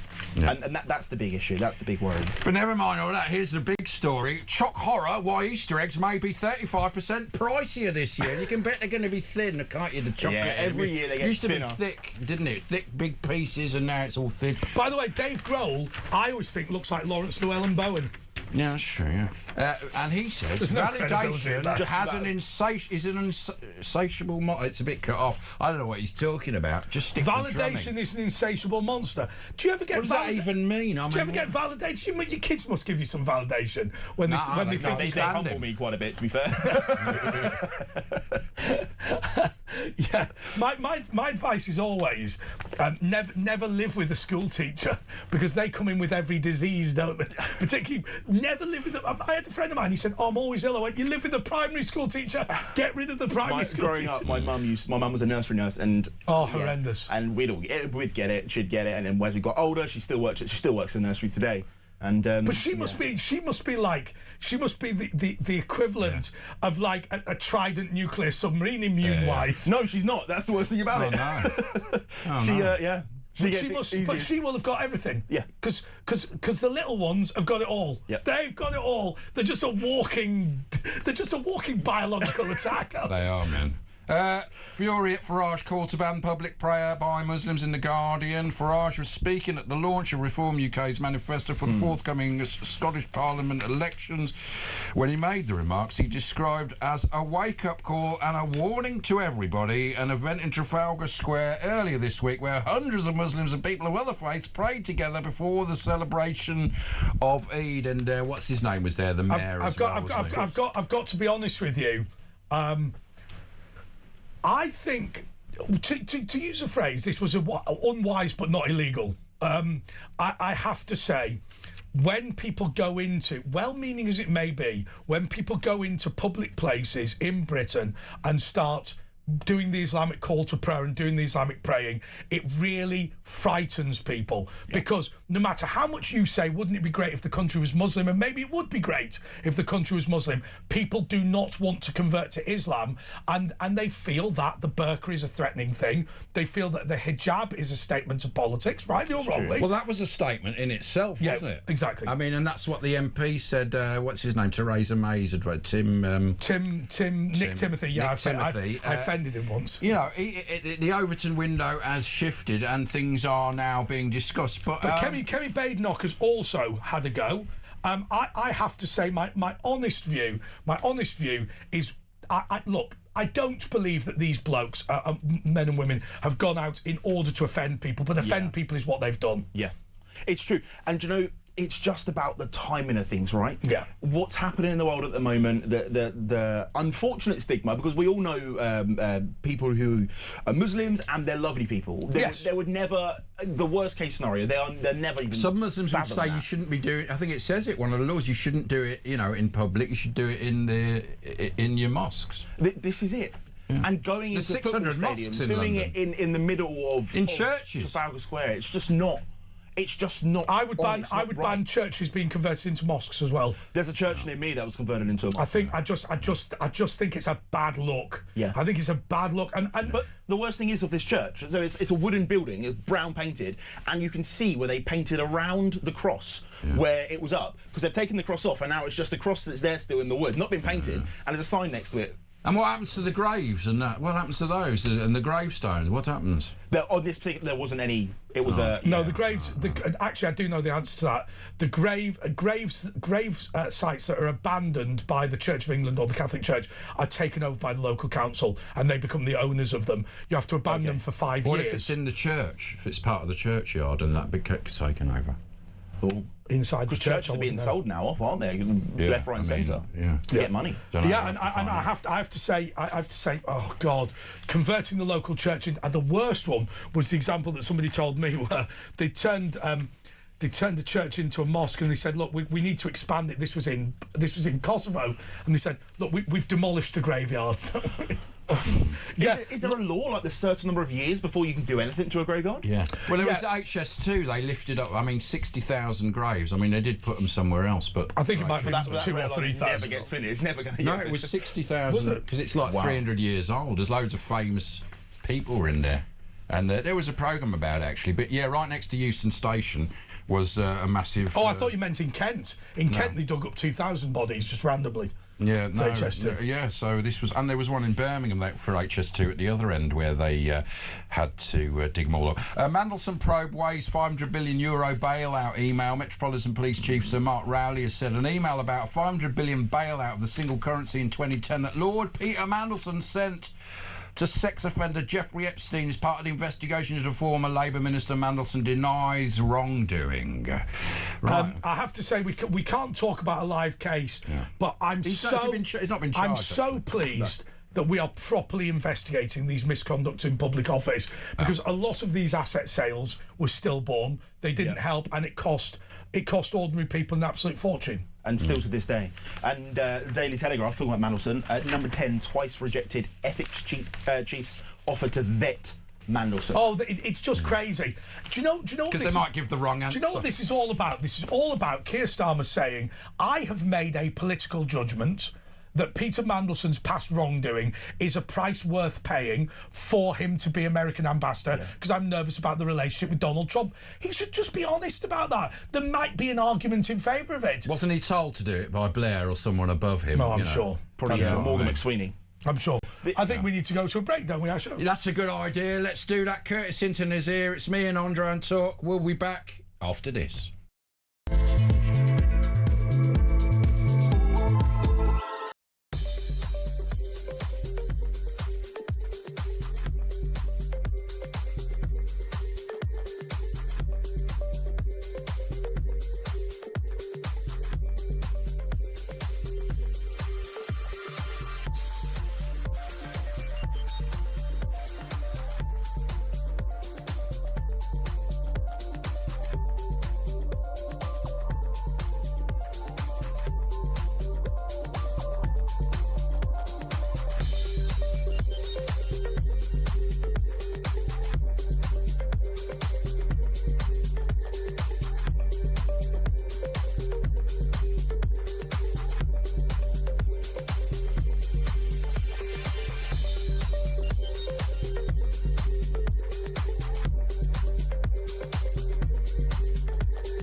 Across the UK, on DAB+, on your smart speaker, on your smart TV, and on your side. This is Talk. Hello, this is The Late Show with Andre Walker and Ashley. That was great, that, wasn't it? It was. What did I say during the break? Don't insult my knowledge of economics. I've got an A-level in it and you went to dance school. It's not what I said to him. But at that moment, you know how you think, I really want to have an argument with somebody and say something to them what I really think. Anyway. Yeah, I've got economics A-level because I copied Pete Edwards, who was sitting next to me. Right, anyway, look, this story's embungoed. I don't care, though. This is so big, I'm going to read it out. It's embungoed until... Embargoed. And both. This is it, embungoed and embargoed. The problem is, if you say embungoed, people won't know what you're on about. Umbongo, they have it in the Congo, but that wasn't true apparently. Easter, you won't remember that. You should have learnt it in history. I'm having a lollipop. Do you want a lollipop? Yeah, we've got lollipops, I know, plenty it's for one over here everybody. already. Don't worry about I'm that. all right. And Thank you, refreshers and love hearts. Easter egg. This is embargoed, so this is exclusive. Easter egg shoppers facing shrinkflation. Double whammy warns Witch. Shoppers looking to buy chocolate treats this Easter are being hit by shrinkflation. You shouldn't buy Easter eggs if they don't say Easter on them as well. Good point. Chocolate eggs. Yeah, don't buy them then. Just get ones with Easter on them. The consumer group, which tracks around 25,000 products across major UK supermarkets to look at how grocery prices are changing so that shoppers could find themselves paying more for less. Anyway, the supermarket own label premium products had the highest rates of inflation at 6 points. Anyway, it's going to be expensive if you want your chocky eggs. So. Well, here's what I don't understand, Curtis. Go on. You know when you go on the TV and they go, Bob is from which dustbin magazine? Who reads it? Who buys I've got a mate who's got a subscription to Which, and everyone borrows it when they're buying something. But we shouldn't do. Like which supermarket magazine? Like who buys it? Yeah, which supermarket of the year? Yeah. Who voted for that? Yeah, but like for a Hoover, Have you you ever want to seen know the what the best one Have you is. ever seen the Dave Gorman thing about that? No, what's that? Where it's the best supermarkets of the year, and then what they've done is they've created multiple categories. So it's best one for turnips, best one, so they all win. It's like newspaper of the year. They all get newspaper. It's true. Some do better than others, and you have to really go around all the supermarkets to get the best trolley. Well, Easter eggs, a little bit of exclusive. Oh yeah, because he's a chef. So let's find out his professional take on Easter eggs. I'm actually going to say a take on where to get Easter eggs from, and this is no sponsor. I can assure you of that. Tesco. £7, club card, half price, £3. Yeah, but they don't say Easter on them. Oh, do they not? I don't know. Well, we'll check that. We'll If they check that. don't do that and they don't have Easter in the store, don't go. But they all do that now. By the way, the producer always go mad if I eat sweets on her because it does ruin the broadcast. If I'm being totally honest. Problem is, I'm an old sinner. I just don't care. My favourite Easter memory has to be. Are your kids doing the Easter bunny? Yeah, absolutely. 3 and 4 and 8 and 7 months. Wow, 4 kids. Yeah. I thought you had 2. No, we had a little girl last year. Yeah. My favourite Easter memory used to go to church every Well, that Easter doesn't make Sunday. 4. I know, I've got a stepson as well. Oh, Okay. okay. 3.5. 3.5. Was the church would plant cream eggs, this is when they weren't expensive, around the church ground, so the graveyard. An Easter egg hunt. And all the kids would run across these graveyards. Thinking about now, a bit morbid. So last year we took my Would a bony hand come out with the egg? Like, they shouldn't they? I took my boys there last year for Easter Sunday, and they didn't do it. I was really disappointed that they couldn't run around the graveyards. I love graveyards. I love a graveyard. Oh my God, this is awful. This is awful. So, what happens is my dad lives on a church estate. And my mum is buried in the graveyard. So quite often, I normally visit my mum's grave every day that I'm there. The reason is because I just wander out of the house and it's just across after a little 5-minute walk. That's not even 5 minutes, it's 1 minute. But I made the terrible mistake, which I often do, of going when it's dark. Terrifying that is. And I've done that. There was this little old lady. Tending to her husband's grave, and of course I arrived and she absolutely. I mean, she was quite frightened. But then you think, well, what do I do now? So I started trying to talk to her. She got her scissors out ready to talk.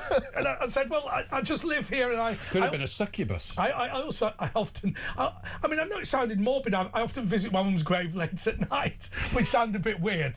But she was all right in the end. Well, by me, like, between me and the pub, there's this graveyard, and it's quicker to walk through the graveyard, but it's written about in Dracula. It's actually quite a atmospheric. It's a small one, and when I've walked through it, I can't do it. It's so terrifying. There's graves from and you just feel it. You know what I mean? I don't know what it is. Do you not think that what has a lot to answer for is the voiceovers from Crime Watch?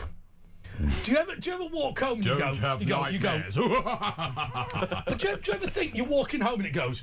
Andre used to take this route often. Did you see him on the night? That'd be a reconstruction, wouldn't it? Yeah. I always imagine you're in the reconstruction. Were you the man in the blue suit who walked past? We need to talk to him. Where were you on that night? Could you imagine watching that and just seeing yourself? Oh, no, I honestly, Probably happened. I end up the worst thing on YouTube is the 5 scariest moments from Crime Watch, and the worst one, the most terrifying one of them all, was the woman who was walking a dog, and a man jumped out and did what they described as a silent war dance. Right, he literally went like that. You know, with that. So I'll describe what I'm doing. I've got my fingers on my thumbs on my temples, doing that, but it just completely silently. So just why is that a crime? No, it's not a crime, but you'd be terrified, wouldn't you? Well, I remember when there was this phase. No, sorry. I've got to stop this just here. They weren't trying to arrest him for that. Oh, that's what it just happened in the reconstruction. There was a man doing that, and they just put it in there. The point they were making was quite often people who jump out of bushes and scare women are the people who later go on to be arists and all that sort of thing. So they said, so they're saying this guy might probably turn out to be a So, but can you imagine walking through a quiet country lane and the bloke just completely silently does that and then runs off? Did it really happen? It was on Crime Watch. It was on Crime Watch. Well, it must have been. It must be horrendous. Horrendous. Have either of you seen ABBA Voyage? What's that? Is that the one where it's 3D and that? That's the hologram one. Is it good? Is it? Well, the reason why I'm asking, I've never been. I've heard good things. The reason I'm asking is because they're doing the same for Tina Turner. Oh, yeah. She died, Metro leading it today, she died in 2023, but they are bringing her back in a hologram form. I've got a great Tina Turner story. Go on then. I had a friend of mine who was taken over to Northern Ireland to do a mobile DJ for this guy, and he was at the Ulster Rangers Club on the Shankill Road, and literally there was just all these big fat-necked blokes all just sat there sculling the drinks, and he played one song, Simply the Best by Tina Turner, and they all got up and danced. Now what you don't know is Simply the Best is the slogan of the UVF. So they're all dancing away. But he thought Chris Eubank. He thought they were more generally Tina Turner fans. He said what was amazing was the only song they'd get up to dance for was Simply the Best. So he played it about 8 times, and he said they'd all just sit down on steamy window. On Silent Wings went down badly. He just said they all just sat there and he go, right, let's do Simply the Best. Saudi Daily Telegraph. Saudi threatens strikes on Iran. Riyadh warns Tehran after attacks at Gulf oil and gas sites send. Global prices surging.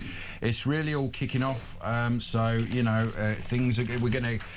They're not going to bring down interest rates now because obviously that will cause more inflation, which we're going to get anyway from the oil price. We're going to hit a recession, possibly stagflation. It's the 70s all over again. But I was speaking to Rear Admiral Chris Parry. He was in the green room today, and because he knows all about this ships and all that, and he said he knows all about ships. He knows all about ships and things. So I asked him about Hormuz and everything. I said, how long? He goes, 4 to 6 weeks.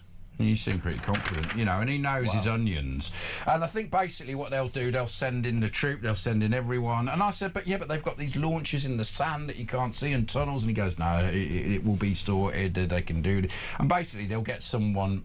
They need a leader to take over. I mean, they've just blown up one that they thought would have been quite good for it, who, can control the IRGC. But that's what basically they're looking for, is a regime, sort of a continuation, but without the nuclear deterrent and to calm things down. Well, I mean, what needs to be done, though, is we need to see a change of power, and then the US and Israel need to stay in Iran to make sure that happens. What happened? Or a change of leader who's going to be their puppet, like Venezuela. The problem is Donald Trump is so committed to no regime change as a political ideology, saying you can be anyone you want to be as long as you don't upset us, which is what he did with Kim Jong-un. But it's different, isn't it? North Korea is not a religious man. The Israelis would love regime change, but I don't think they're going to be giving it. And there won't be Jewish boots on the ground. That's just not going to happen. Do you think the war's winnable? Well, there is in Lebanon already, and there might be little special forces things here and there. And if they need to get the uranium, because there's still uranium, that will probably be dealt with. Israel, look, there are things that Israel can do, and there are things that Israel can't do. A full-scale invasion of Iran, Israel doesn't have a prayer. It's just not going to happen. With the Independents say, declare victory if you must. Claim Iran's military is degraded and its nuclear program, and then in brackets, which your intelligence chief says poses no threat, is neutralised, but as oil prices spiral out of control, it's time to show the world that you, not Netanyahu, are in control. I think it's incredibly dangerous for the Israelis, because if you start doing stuff that Donald Trump hasn't approved, you undermine Donald Trump. Yeah. And that is a risky manoeuvre. And he will walk out the door. With seeing how unpredictable. Look at his conference today with the Japanese minister saying about the surprise. Japan knows all about surprises, and then referencing. Yeah, because they said that she said, why didn't you tell? One of the press said, why didn't you tell Japan, about what you were going to do? And he goes, well, you don't normally tell people about what you're going to do. Like you did in Pearl Harbor. You didn't tell. And she's just sitting there, not knowing what on earth to do. It was a fair enough point. It's pretty obvious why you don't signal ahead what you're doing. In fact, that's. It's ridiculous to tell people. Israel do that. They say we're going to bomb it. That actually goes against all. But I have to say the central criticism of the Israeli Defence Force is if you let them get away with it, they get giddy. They don't want to be accused of that on this occasion, and I fear that the bombing of the gas field, however sensible militarily, risks that. But Israel will do whatever it needs to survive. Yeah, but never mind laws. But the big problem is if you flannel and humiliate the person who's been your biggest supporter, it's just a bad look. It's you've got to judge it, haven't you? But look at the end of the day, it's not necessarily a positive thing to say the Israelis will do whatever they want, because then basically you're saying, look, you can do an alliance with the Israelis, but they won't give a toss. Yeah. They'll fundamentally they'll just get on with it. They'll take as many wins as they can get and then not care. Yeah. Well, you've got to remember, I've heard people speaking in America, CIA agents, saying the intelligence they get from Mossad is worth 5 CIAs. They get that much, Sure, with the IT, they don't want to lose that. But we are talking about a joint military operation that the Israelis have just dumped. I mean, that's what you're talking about in reality. Now, whether they can... Well, look, when people say to Donald Trump, are you the dog or are you the tail? The answer is you are the tail, aren't you? Because the Israelis have said, help us on our mission, and then when we don't like what you say, we're going to do it anyway. And I think it's a poor decision by Netanyahu. But I think Netanyahu can be an idiot on occasions. The big mistake that October the 7th was a massive mistake. The big mistake Israel always makes is that they take the hubris too far. And I fear this is an example. Look, I will say one thing. Degrading Iran's ability to make money is a good thing, right? You just have to take your partners with you, right? That's. Yeah. I mean, I'm not being more fundamentally critical of it. There's a way to do things, and if you do it the right way, everyone wins. We don't give a toss what Donald Trump thinks is a bad look. It's a bad look. Yeah, but ultimately they will do what they need to do. Do you? They have to do that. If Trump walked away tomorrow, I don't know why they bombed the gas works. There must be some reason. But the thing is that it's quite a juvenile position to turn around and say we've done a deal with Donald Trump and now we're going to publicly humiliate him by ignoring him. Well, I don't know. Yeah, I don't really know what's happened there. There must be some. If Trump walked away tomorrow, if the US walked away tomorrow, how would Israel would be fine? Yeah, I mean, it did it with Iraq. Sorry, they were developing the nuclear. So was Syria, and they totally destroyed it. They could do it. And actually, they've said after the experience with Biden, they've said we've got to be self-sufficient. We've got to have the mother all bomb. We've got to have everything ourselves. They're developing it. It's not about walking away. What it is about is this. The general view, I think, in the Middle East is, look, this is a country still traumatised by the Holocaust. You can provoke them and they'll go too far. Yeah. What you need to do is you need to provoke them as much as possible to do something so outrageous that they're left on their own, right? Because and it is possible with the psychology of Israel, which is perfectly understandable, to do that. And so what the Iranians will constantly do is try and provoke Israel. So it's exactly like that Gulf War when Saddam Hussein invaded Kuwait. What's the first thing he did? He sent the Scuds to Tel Aviv. The Israelis had nothing to do with it because what Saddam was desperate for was an Israeli airstrike on Baghdad. Right now, the Israelis were fairly sensible. They got the Patriot missiles, which didn't work. But I do think there is a particular psychology of Israel, which is a tendency to lash out, and they're trying to exploit that as a weakness. The majority of Israel we're not affected by the Holocaust, so not from Europe, you know what I mean? But Sure. they've been affected from where they came from, because you get it from everywhere, anti-Semitism. But they don't really. The Holocaust just is not part of their family, you know. But 51% aren't from, you know, Europe. They're from the Arab lands where they were kicked out. I mean, I'm not saying it's right. I'm saying there's a perception they will lash out. But that's where... Well, they're fighting for their lives for 75 years. They can't lose one war ever. And out in the Middle East, it's a rough neighbourhood. It's not like... we haven't had a war since the Second World War, a proper war, a war where you can't be politically correct. You've got to have total war. In the Second World War, we were bombing women and children, killing them, because we wanted to do that. And people hated them, and it was a strategy, and that's what Hiroshima was. And that's why we have nuclear weapons, because we will kill everyone. But we're dancing around the issue. What the Iranians want to say is the Jews are war hungry, they're dangerous, they've always been the same, and they will force America into a global war. They're peace hungry. No, but that's the Iranian. Look, the Iranian government, I think we can all agree, is a bad faith operator, right? But my point is that what they're trying to drive is the traditional view of the dangerous Jew in the back seat, trying to organise things. They're trying to do that, and my argument will always be, you've got to try and keep this global coalition on side. Now, if I was Israeli, what I would say is this: you are unrealistic about the dangers in the region. You know, you're sitting there in Washington, you're sitting there in London, suggesting that at the end of the day, on the 7th of October, what they did, 7th of October, yeah. They attacked the peace festivals first because they wanted to do the most egregious thing. Yeah. But then it is hard to sit there in Westminster and say, don't lash out, even though they're deliberately provoking. What was Starmer calling for, the idiot? A ceasefire. What an idiot. Yeah, have a seat, just stand there and have your heads cut off. Why do you think, though? Break. No, set that up, because we'll talk about it. Set it up because it'll tantalise them to come back from the break curtain. And I can have my lolly. I want to ask you both, why do you think that the media narrative in the UK and the UK government in the UK want to go down that narrative? We'll find out after this.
Across the UK, on DAB+, on your smart speaker, on your smart TV, and on your side. This is Talk. Hello, this is The Late Show with... no, it's the press preview with Andre Walker, Asher Gould and Curtis Hinton. Now, Curtis, listen, we were talking all about what's going on in Israel, and you said during the break that you're concerned about the future of NATO. Yes. Well, before that, I asked you both, before we went to the break, why you think that the UK is so focused on not showing the reality. So, like with Starmer, why is he calling for a ceasefire rather than calling out for the Muslim vote and for his friends in China? I honestly believe the big picture is about China in this war, because China have lost 20% of their oil with Venezuela and Iran. They've had their navy sunk to the bottom of the sea that they gave to Iran. Their air force planes are destroyed. Their anti-aircraft has been destroyed in seconds. They've never had any war. They've got all the gear. No idea. America have been doing war constantly for a century and a half. And they realise now, they thought they were going to be the superpower. They realise it's not quite what we thought. It's not just about having a Hawaii monitor that you can unfold and these weapons and everything. There's a lot more. 150 years of warfare and all the technology that America's got we're not even seeing the latest stuff. They're not even using that stuff. And they've even moved their ships out from Taiwan now because they realise that ain't happening now. I honestly think that we're just getting things badly wrong, right? And just a general point, because we as in Britain, right? Because what we are doing is we are literally let's start from first principle, Curtis. Boil it all down. This is what I heard when I was in Israel, right? Now, some of you like the Israeli state, some of you don't like it, many of you are frustrated by it, whatever. But they're saying the basics. The majority of the world does not like the way we live.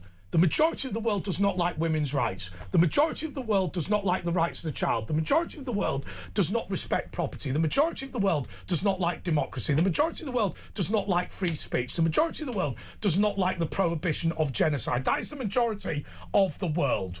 And the reason why we think the majority of the world believes that is because every time on your 6 o'clock news, when there's a particularly egregious example of somebody doing what the majority of the world does, some American turns up from Alabama and shoots him. That's the reality of the situation. And what worries me more than anything else, and I know this isn't strictly an answer to your question, but what worries me more than anything else is that we have these young people running around universities and they believe that if what we do is get the world together and sing Kumbaya, then everyone will be free. No, everybody will be in bondage. Everybody will be subjugated. The majority of the world are cruel dictatorships, at least to some extent. Now, you know, Venezuela's not as bad as North Korea, but they're all worse than Britain.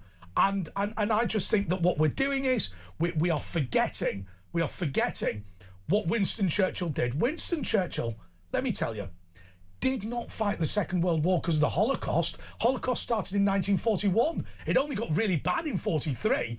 Really bad is subjective, but let's just be clear. He did not want an anti-democratic dictatorial state in Europe. He wasn't bothered about... He didn't stand up talking about Jews. He didn't stand up talking about Roma. He didn't stand up talking about gay people. He never made a speech about the subjugation of gay people in Germany. He never made it. And when we liberated the concentration camps, gay people were thrown in prison because they continued to be committing a crime. None of that was true. Young people today don't realise Winston Churchill's objection is big, undemocratic superstates are a nightmare for our political system, and he wants to smash it, whether Hitler was good, bad, or anywhere in between. And that's what we don't realise. And that is my answer to all of it. Anyway, Curtis, your dish of the day, please. We always get this because he is a chef. We're coming up to Easter, and you got any ideas on what we could... A lamb. A nice lamb. Do you know what I really want to reinvent? The Wellington. Yes. Yeah. I'd love to reinvent the Wellington. In what way? A lamb Wellington? Maybe a lamb Wellington. What? I mean, beef Can you get fillet lamb like you get fillet steak? No, you should be able to. But you want the bone on it, don't you? Because you get the nice flavour. Well, you can't do Wellington with a bone. Can you not? No. Well, it's got like a crust on it, isn't it? A Wellington. It's got maybe like there's a way to sous vide it together so it could jilt a bit more together. Look, I'm a northerner. My view is go down your local Tesco's. They sell pastry. Wrap everything in pastry and stick it in the oven. Yeah. Right. Spam Wellington. No, but I mean, let's be clear, right? If you want to make a bit of cream sauce, bit of cream, bit of parsley, bit of whatever, a few things thrown together, stick it on some salmon, wrap it inside some pastry, stick it in the oven. Half an hour later, you're doing all right. Oh, probably 40 minutes later. Caviar on top like last time? We're going to get back to Sparrow Market for the oysters? I don't care what people say. I like oysters and caviar. I think of it as a working class dish from the Victorian era. The Daily Star, Wagatha Christie, a pooch solves 160-year-old a mystery. Stanley the Labrador dug up an ancient poison bottle from his owner's garden, solving an Agatha Christie murder mystery. I don't know what that's all about, but well done to... Hang on, everyone knows that Wagatha Christie is related to... What's her name? Rebecca Varney. Yeah, wasn't that? Yeah, it was when Rooney's wife caught her through cunning Instagram stuff. Daily Mirror... I love that. What'd she do? She ensured that her posts only went to one person. Yeah. And put out different ones. Do you know Prince William does that? What? When he makes a new friend, he says to him, "Don't tell anyone but," and tells him a story that isn't true. Yeah. And then the press run it. That is what they do, yeah. They do. It's a cunning way, isn't it, of finding out. The Daily Mirror, they saved us and the NHS, the COVID inquiry, heroic health workers, utter bunkum. And Daily Mail, Iran war unleashes mortgage shock for millions. Well, this is all about the interest rates. Families could face 3 interest rate rises this year as economic. Anyway, look, it's coming up to the morning. It's going to be Jeremy Kyle, isn't it? Mark Dolan. Hello, thank you. Thanks for asking Andre for an amazing show. And if you are still listening on Thursday nights, then we're still with Curtis Hinton. Yeah, and Curtis, where does it go from here? Your final thoughts on NATO, on Trump, on... Are we heading for a world war, or are we going to avoid it? I'd like to think we're going to avoid it. I'd like to think clear heads will prevail, but... Buy your sons drones for Christmas, because specialist skills avoids the infantry. We've stocked up on the old tins of beans in the cupboards. No, I'm telling you, if you are a parent and you've got sons, buy them a drone for Christmas, because specialist skills avoid the infantry. And chips are going And up. also, my other piece of advice is it's always better to volunteer than be conscripted. It reminds you of the time during COVID. Do you remember you couldn't get bog roll? No one could get it. There was mass hysteria. And I went out here and there's a little M&S and I had the luxury aloe vera bog roll. I bought 2 packs. I mean, I didn't care. It was fine. By the way, people are complaining we didn't let Curtis say anything. Yeah, never mind. It's all about us, and we'll be back at midnight with your calls.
across the UK, on DAB+, on your smart speaker, on your smart TV, and on your side. This is Talk.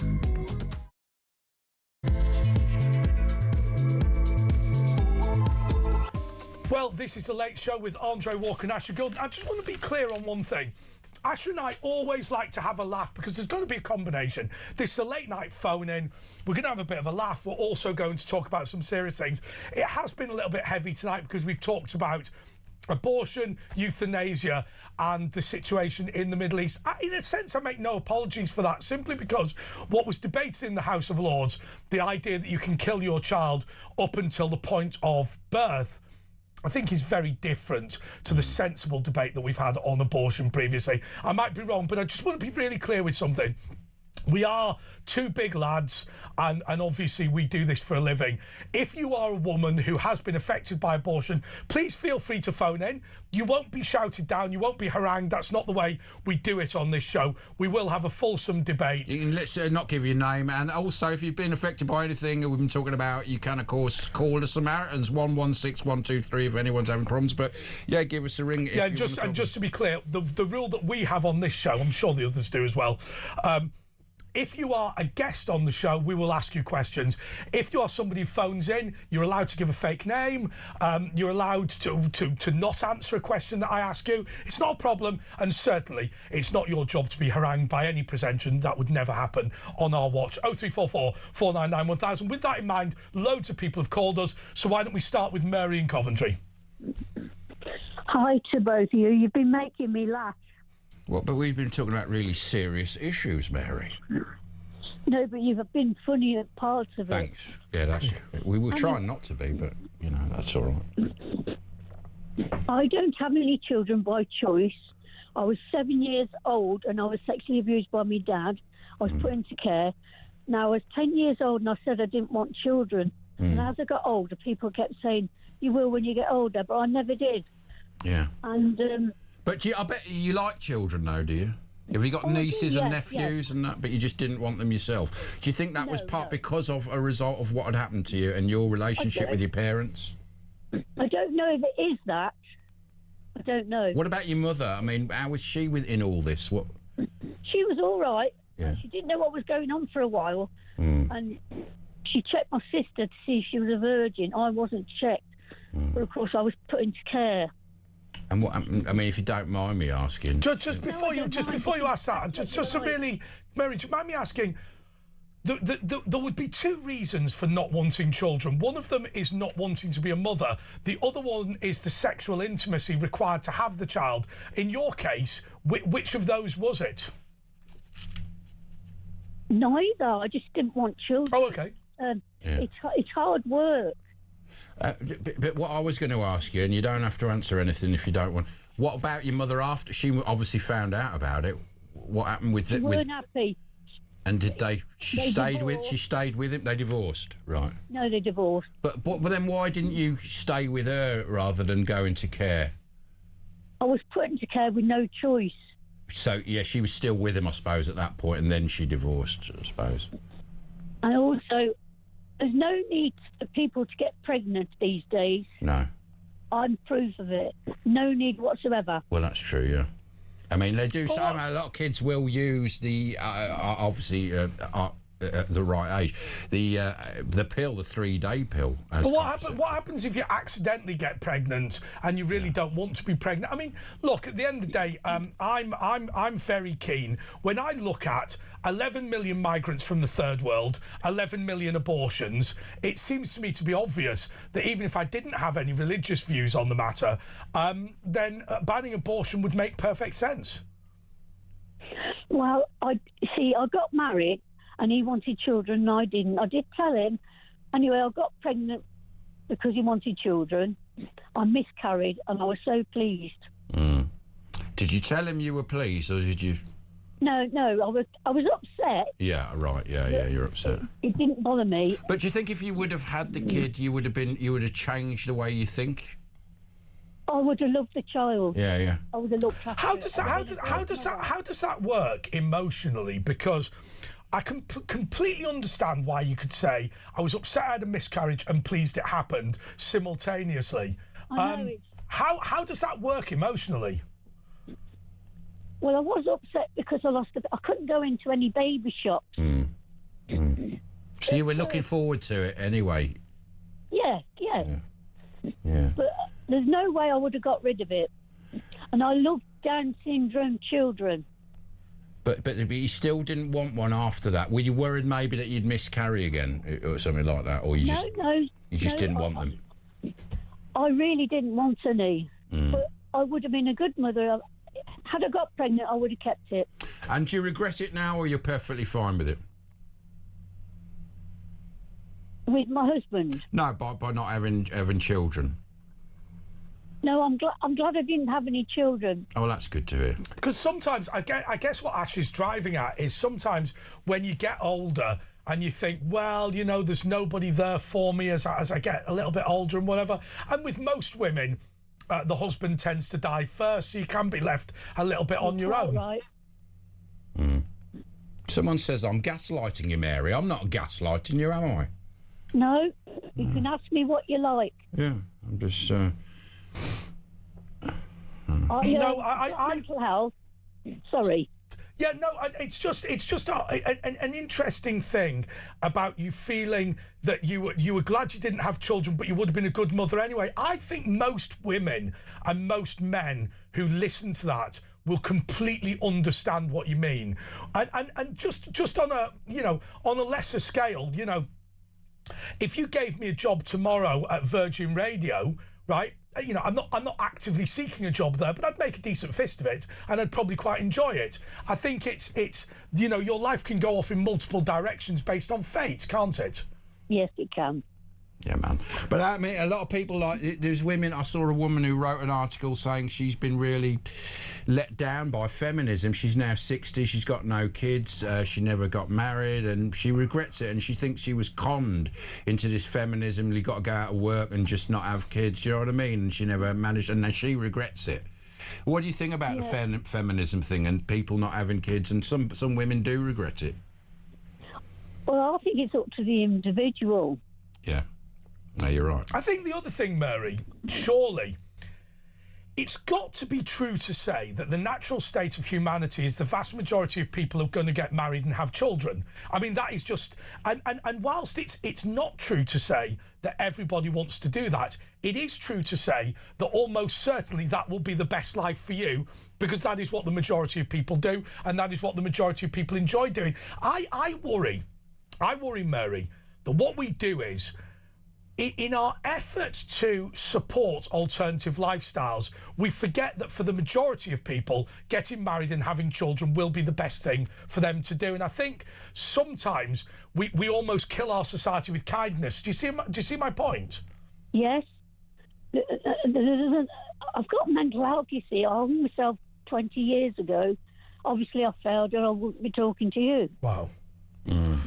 Do you think this was all stemming back, and do you think you didn't want kids, it's stemming back to when you were 7 years old and what happened, and maybe going to the children's home and you'd have a different life and want kids if you hadn't have had that? Yeah, there's a good chance. Yep. You can't know, can you? It's all psychology. I mean, you were such a young child. You don't know how it affects you, do you? Mary, we'll leave it there. Thank you so much. But Thanks, just to be clear, Mary's been incredibly honest. Let's just give that number out again for the Samaritans. 116-123. 116-123 if you've been affected by anything or anything else, if you need to talk to someone who's actually qualified. And you're welcome if you've been through a difficult situation to talk to us. But remember, we're running a TV and radio show. We aren't professional counsellors. Exactly. So just to be clear. But we'll give it a go. No, we won't. No, ring Samaritans. Danny in London. Hi, how are you doing? We're all right, man.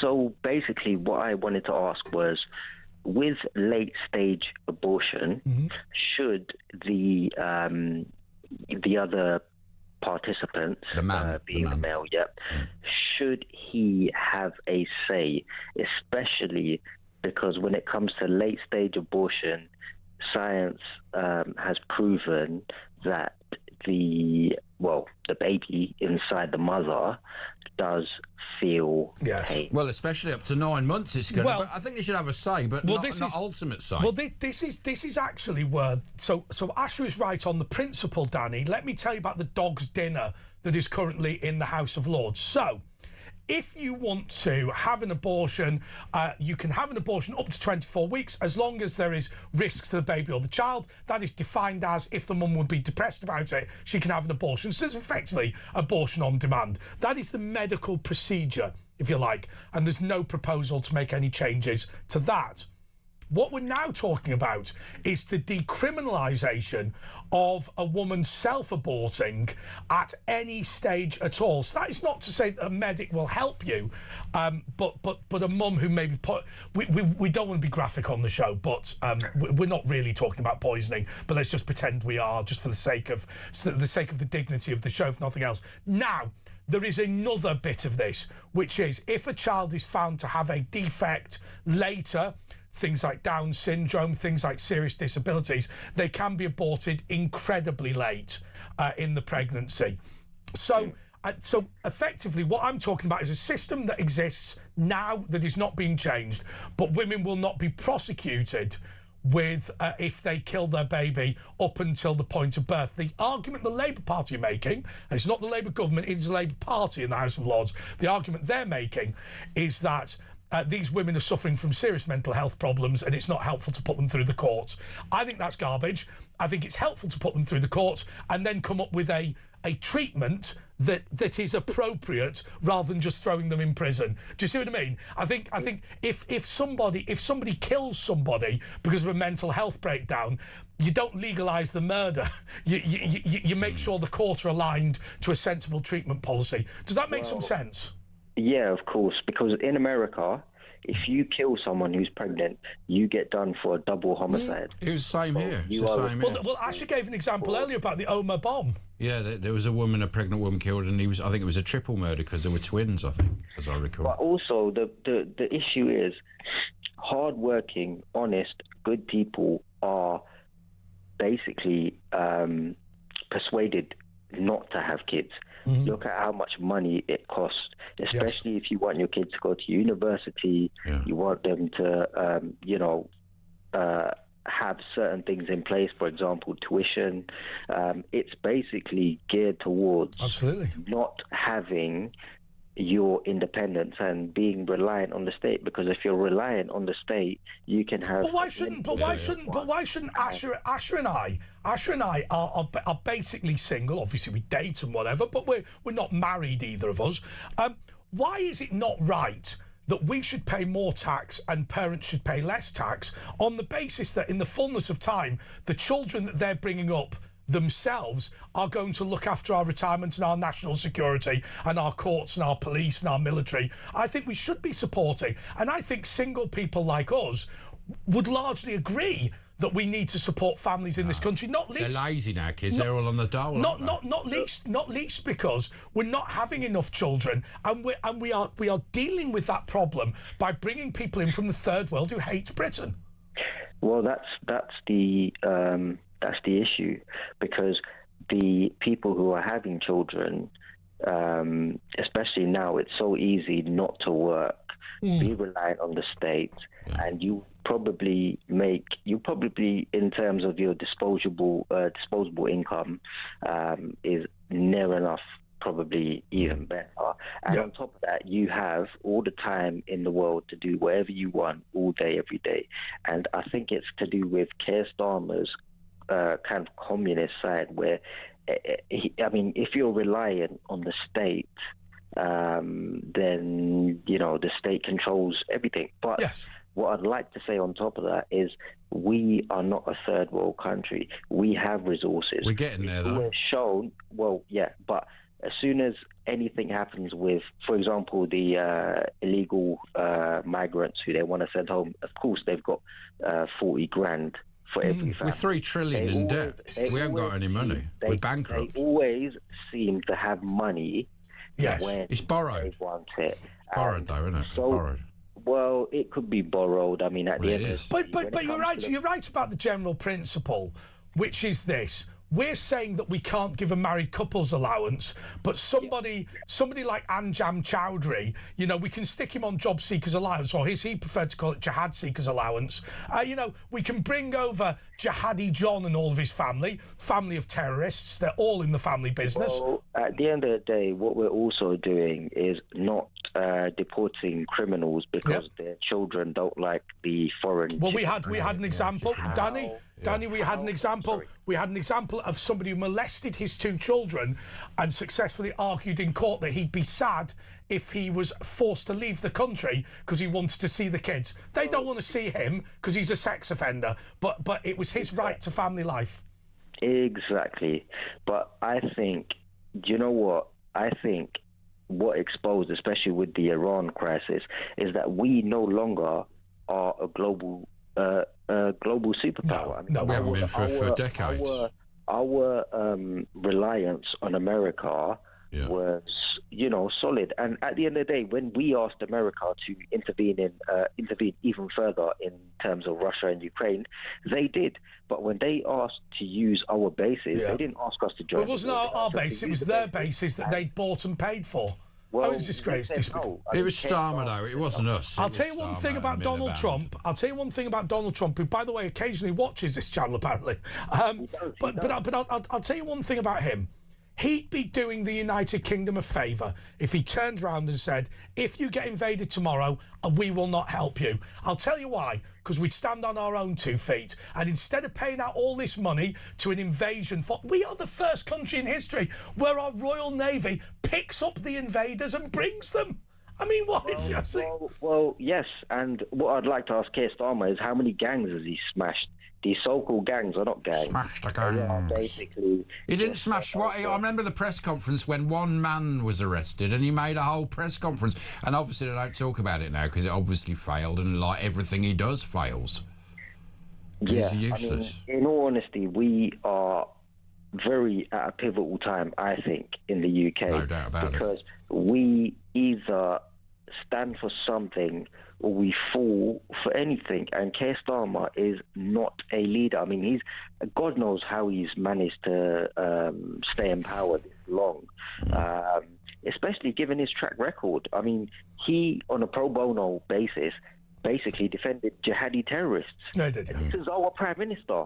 I mean, in all honesty, he's as bad as useful as I'll tell you what amazed me. The absolute hypocrisy of the way that they've attempted to castigate Dan Burke, who is a lawyer in Manchester who defended Tommy Robinson, and they're going, you know, he's lawyers for Israel. He defended Tommy Robinson. He defended all the Conservatives.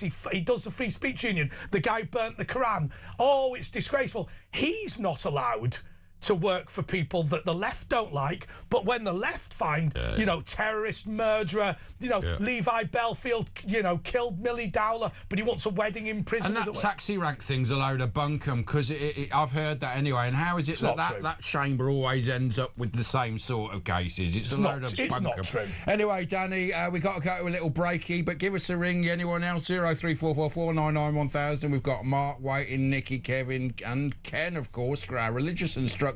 And you too, give us a ring. It's Andre Nash on Talk.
across the UK, on DAB+, on your smart speaker, on your smart TV, and on your side.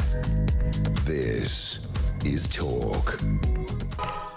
Yes, this is Talk, and I want to thank the viewers and listeners for the way we've had a respectful conversation about abortion, because we don't want to have a big fight about it, do we? I mean, I don't even know really what. I know 9 months is ridiculous, but at some point maybe there should be for certain situations. Well, there's going to be some of you who believe that even when it's one cell, there shouldn't be an abortion. I have to say to you, my own personal view, by the way, is this: I think there are things that you would want to make illegal, and there are things that you would want to discourage. And for me, I would like to discourage any abortion, largely by encouraging mums and helping them out, because I think that's probably the best way of doing it.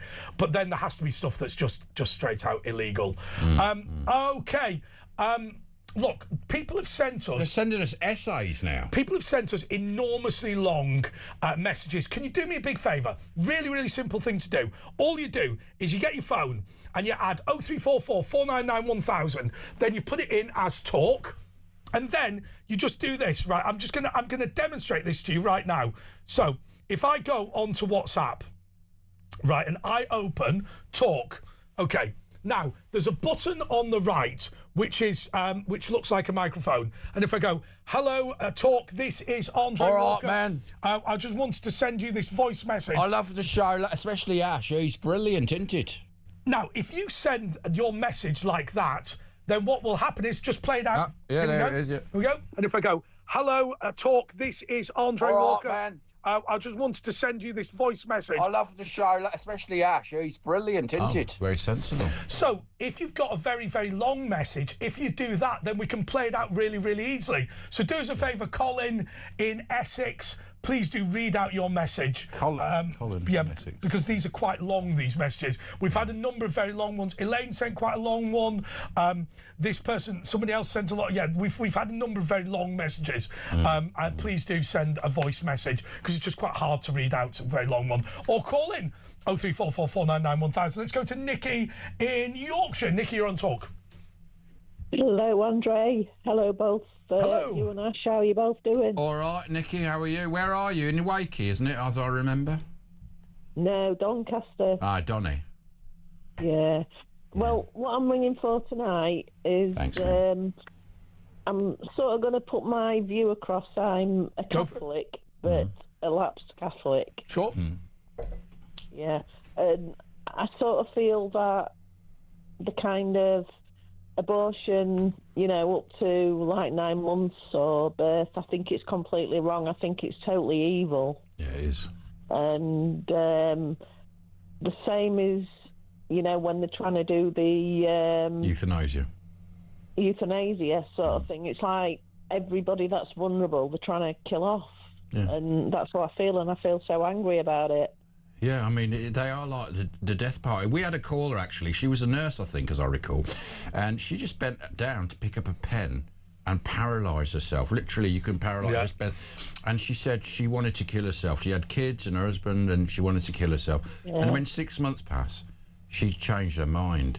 And she actually said, and she said this online, she said she's glad it happened. It totally changed her view on life and everything. She actually said she was glad it happened. So people change their mind about the situation they're in. Exactly. And I honestly, I just think it's pure evil, everything that's going on. And, I just feel so strongly about it. Why do you think... Why do you think that they can't see that? Because, look, Keir Starmer doesn't go to work every day saying, wouldn't it be great to kill children and elderly people? He doesn't do that. He's just deluded. Why do you think he's so deluded? I don't know. Maybe it's the cost of everything. What is thinking, well, we've got all these children, or we've got, especially with the older people, where the cost in adult and social care is quite high. Because if you look at it as an example, the Great Replacement theory, I don't believe the Great Replacement theory. I'll tell you why I don't believe it. Because I don't believe there is a deliberate policy to replace British people with people from abroad. I believe it's happening, but I don't believe anybody sat there deliberately doing it. Do you think it's for political reasons, though, as Tony Blair said? You know, no, I think genuinely, they don't realise what they're doing. I think those people who went out in Trafalgar Square and did the Islamic call to prayer and prayed were probably well-meaning and don't realise just how offended people are about it. Well, yeah, that is the case, but what if we all went out as Christians and Catholics and everything and did exactly the same thing? How would that go down? Well, it's a Christian country. Well, I mean, there are people who get into... I mean, it's a bit weird, isn't it? Because online you see some videos of the police cracking down on Christians, but to be fair, I've seen as many of them being supportive. And Ken from London, who no doubt will come on the show at some point, he says that when he goes out with his sandwich board, the police are very lovely to him and have never done anything. So I don't want to be unfair. No, I get that, but I'm just saying if we had the amount of crowds in Trafalgar Square doing the Christian thing, would it be the same, you know? Well, I think if you went to, let's just be clear, if you went to Riyadh and held a Christian service, if you went to Pakistan, I think if you did it in Lahore, you'd have real problems as well. But I mean, you would never pray. Yeah. Christians wouldn't pray outside. You know, what religion would actually... it's just... Oh, by the way, I just want to be clear on one thing, and Asher knows this, and Asher is comfortable with it as a Jewish person. In fact, he embraced it. If there is a Christian religious festival, then that takes priority in Britain. The fact that Lent, clashed with Ramadan, the lights should be for Lent. I don't care. So it's Easter and Christmas. Now, if you can fit your Eid and if you can fit your Hanukkah, and I don't like the stuff outside. You know, a menorah thing is for your house, and at Christmas I like to see Christmas things. You know what I mean? Yeah, when they say, well, we do Christmas for the Christians and Eid for the Muslims. No. You do Christmas for the Christians, you do Easter for the Christians, and other people will have to fit in however they can. And if they can't fit in, if Ramadan clashes with Lent, then I'm afraid Lent is what we're having. That is my view. Well, my view is kind of, we've got the Christian things, Lent, Easter, everything, and yeah, that's our culture. That's but of course, the other point. At the same time, I also think that give other people, you know, obviously. No, but this is legally a Christian country. It's one of the only theocracies. Exactly. It's one of the only theocracies in the world. And I'll tell you why.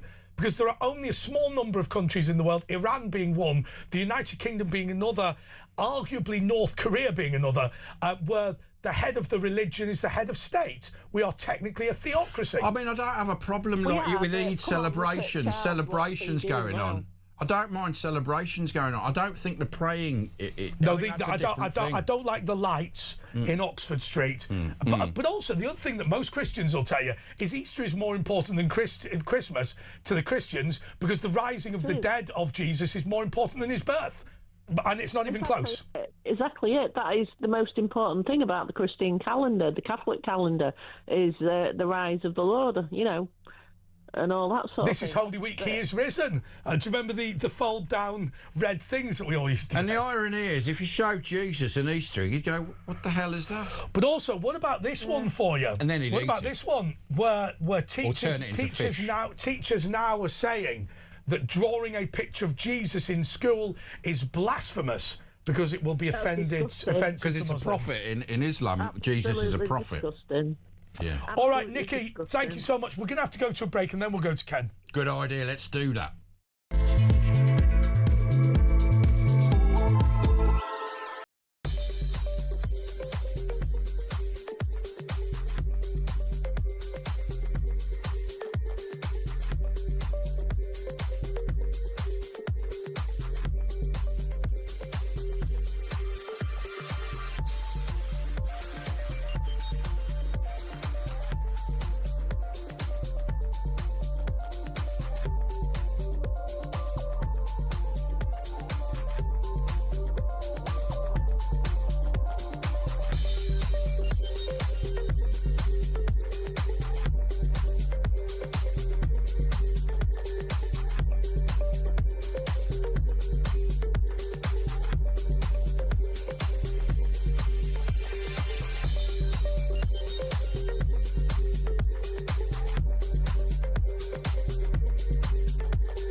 across the UK.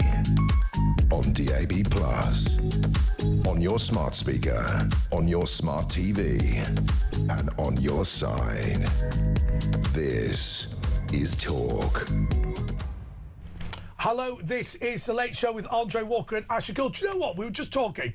We should do more stories about the family because it's been so great tonight. And we're so lucky to have viewers and listeners like you who can phone in and have a debate about these subjects without it getting nasty, because we've freely admitted, yeah, we are a couple of blokes, as I described. We're going to do more women's issues, like, you know, what's the best washing up liquid and knitting. We're going to do and things like that. So don't worry. Wrong with I'm helping out. We want the female audience. So we'll talk about your subject as well. Oh, brilliant. Okay, Ken is in London. Ken, you're on Talk. Time for our religious instruction. Ken. Good morning, everybody. Good morning. Listen to these words. Believe on the Lord Jesus Christ, and you shall be saved. What from? From the coming wrath of God. This is the world that we're now entering into, close to the most serious time in human history. Is that because our society is starting to collapse? I mean, Ken, the idea of killing your unborn child the day before he's due to be born, ugh. It is like Sodom and Gomorrah, isn't it, Ken? What's happening to this world? That is from the pits of hell. That the Lords are even discussing. Even to discuss these things reveals the depth, the moral standard is totally degraded in our nation. But I would like to inform you of something. By the way, before you go any further, and you can talk about your thing, obviously. You tend to attend a lot of these things. Were you there in Trafalgar Square for this Islamic prayer? No, I never knew it was on. If I knew it was on, I'd have been down there. I would have loved to have seen that. I would have loved to have seen that. That situation at Trafalgar Square there, they were declaring the Shahada right in Trafalgar Square, and it is a declaration of domination of the land. There is no God but Allah, and Muhammad is the messenger of God. They were declaring that. That's what Nick Timothy MP said, and he raised a very important point that no one would have raised in Parliament a couple of years ago. Things are changing, and he said basically they're basically being very hurtful about Christianity, this country's religion. But listen, we have to understand Islam hates Christianity and the Jewish people. This is the driving force behind Islam. Did you know why Muslims don't assimilate into our country? They're told in the Quran, Surah 5, verse 51. Some do assimilate, and obviously are welcome in this country. We're talking about the ones that don't, obviously. Yeah, they're commanded in the Quran, Surah 5, verse 51. This is what it says from their God. Take not Jews or Christians for friends. They are friends one to another. He among you who takes them for friends is one of them. That is the main reason why there's no assimilation into Western society from Muslims, because they are commanded not to do so in the Quran. Well, no, I know. We had a guest on who actually was an Islamist, and he'd left, and he said, his mother would not learn English because it's the language of the kuffar, is what they would. Correct. What they said. So you're right. There are some like that, and they're told that they should. It used to be you come here and you become part of our culture and everyone's welcome. Now it's the other way around. Oh no, keep your own culture and do whatever you want. And if you do anything, But that actually is multiculturalism. We have told people to come to this country. We've said that Christianity's terrible. We've said that England and the United Kingdom was a force for evil in the world. We've said that we're all slave masters. We've said that it is unpatriotic to be patriotic in this country. We haven't stood up for any of those things, and that's why I like Ken. And I'll tell you why I like Ken, because he goes out like Ken. for better or worse and stands by his principles. There needs to be more of that. But here's a thought for us. This is something else we need to understand about Islam. And we're talking here about theology. We're not talking about hating the Muslim people. We're talking about the teachings of Islam. Jihad, which means violent struggle in this context, it's an obligation to every Muslim. When a Muslim is called by their leader to enter into violent struggle, jihad, they have to do it. This is what it says. Yeah, a lot won't do it, though, in this country. But, yeah, you're right. If you are called by the Muslim ruler for fighting, go forth immediately. This is a command to the Muslim. There's no such thing as a moderate Muslim. Well, there are Muslims in this country that are fine and no problem at all and have perfectly come into the country. You know, it's the mass immigration where they don't have to assimilate. That's where the problem is. But here's something for us to understand. We have a Muslim mayor, Mayor Khan. I don't think he can be trusted in my... Oh, definitely not. And Shabana Mahood. Now, these are two strong, faithful Muslims. They believe that Sharia law should be established in our land. This is what they believe in. Have they said that? I don't know if they think they've said that. They haven't said no, it. Sadiq has not said that. They won't say it. I mean... Of course they won't say it, but this is what they might not believe it. They believe it. Interesting. Now, here's another thought about they have a right of reply. Muhammad. He can come on if he wants. The mission for Muhammad is recorded in Hadith 4, verse 19. I've studied Islam for a good while. This is what they're taught in the Hadith.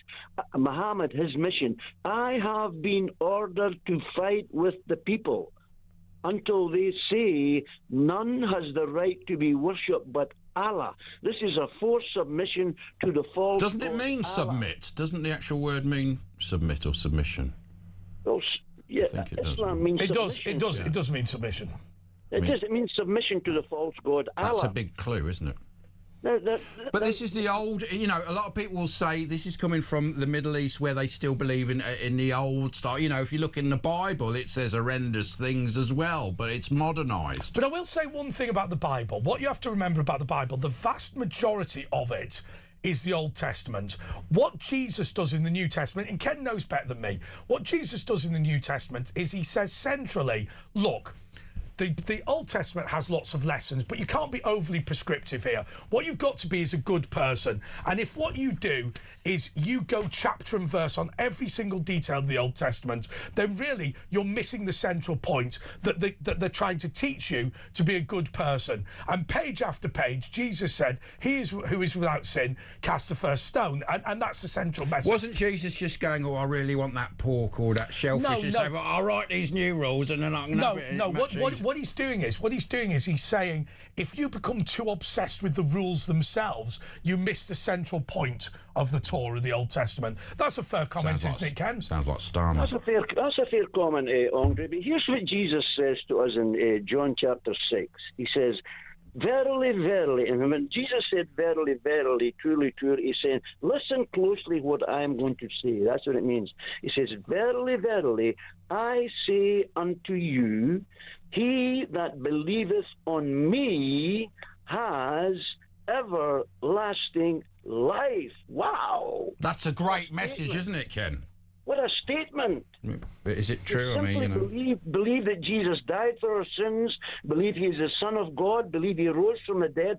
When we sincerely believe that, and we tell Jesus and we say, God, forgive me, I believe in you, something wonderful happens in our spirit. We're regenerated, born again, and we become a Christian simply by the grace of God, by believing on the person of Jesus Christ. What a Savior. He loves us. He died for us. Waking up, everybody. Waking up. All right, thank you. Ken, hallelujah. Right, do us a favour. Why don't we get those voice messages? Yeah. Have we got them? But what we'll do is, let me give out the number first, because we're going to have a final 15 minutes, and it's 0344 499 1000. We have got 1, 2, 3, 4, 5 slots available. So if you call now, you may well get through to the show. Right, you introduce. Right, yeah, let's. We're going to have Kate in Derbyshire in a minute, and Mark and Kevin. But let's hear on the Panasonic answer machine, which is flashing. Let's hear from Ray. I think I might be mishearing.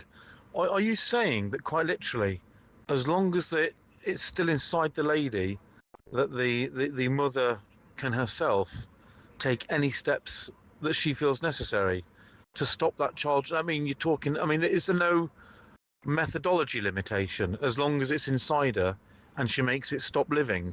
Is that what you're saying? Is that technically what the law is saying? I'm absolutely horrified. This can't be right, surely? Ray, that is what we're saying. It's not been agreed yet, but Baroness Monckton's attempt to remove that from the bill has failed in the House of Lords this week. That is correct.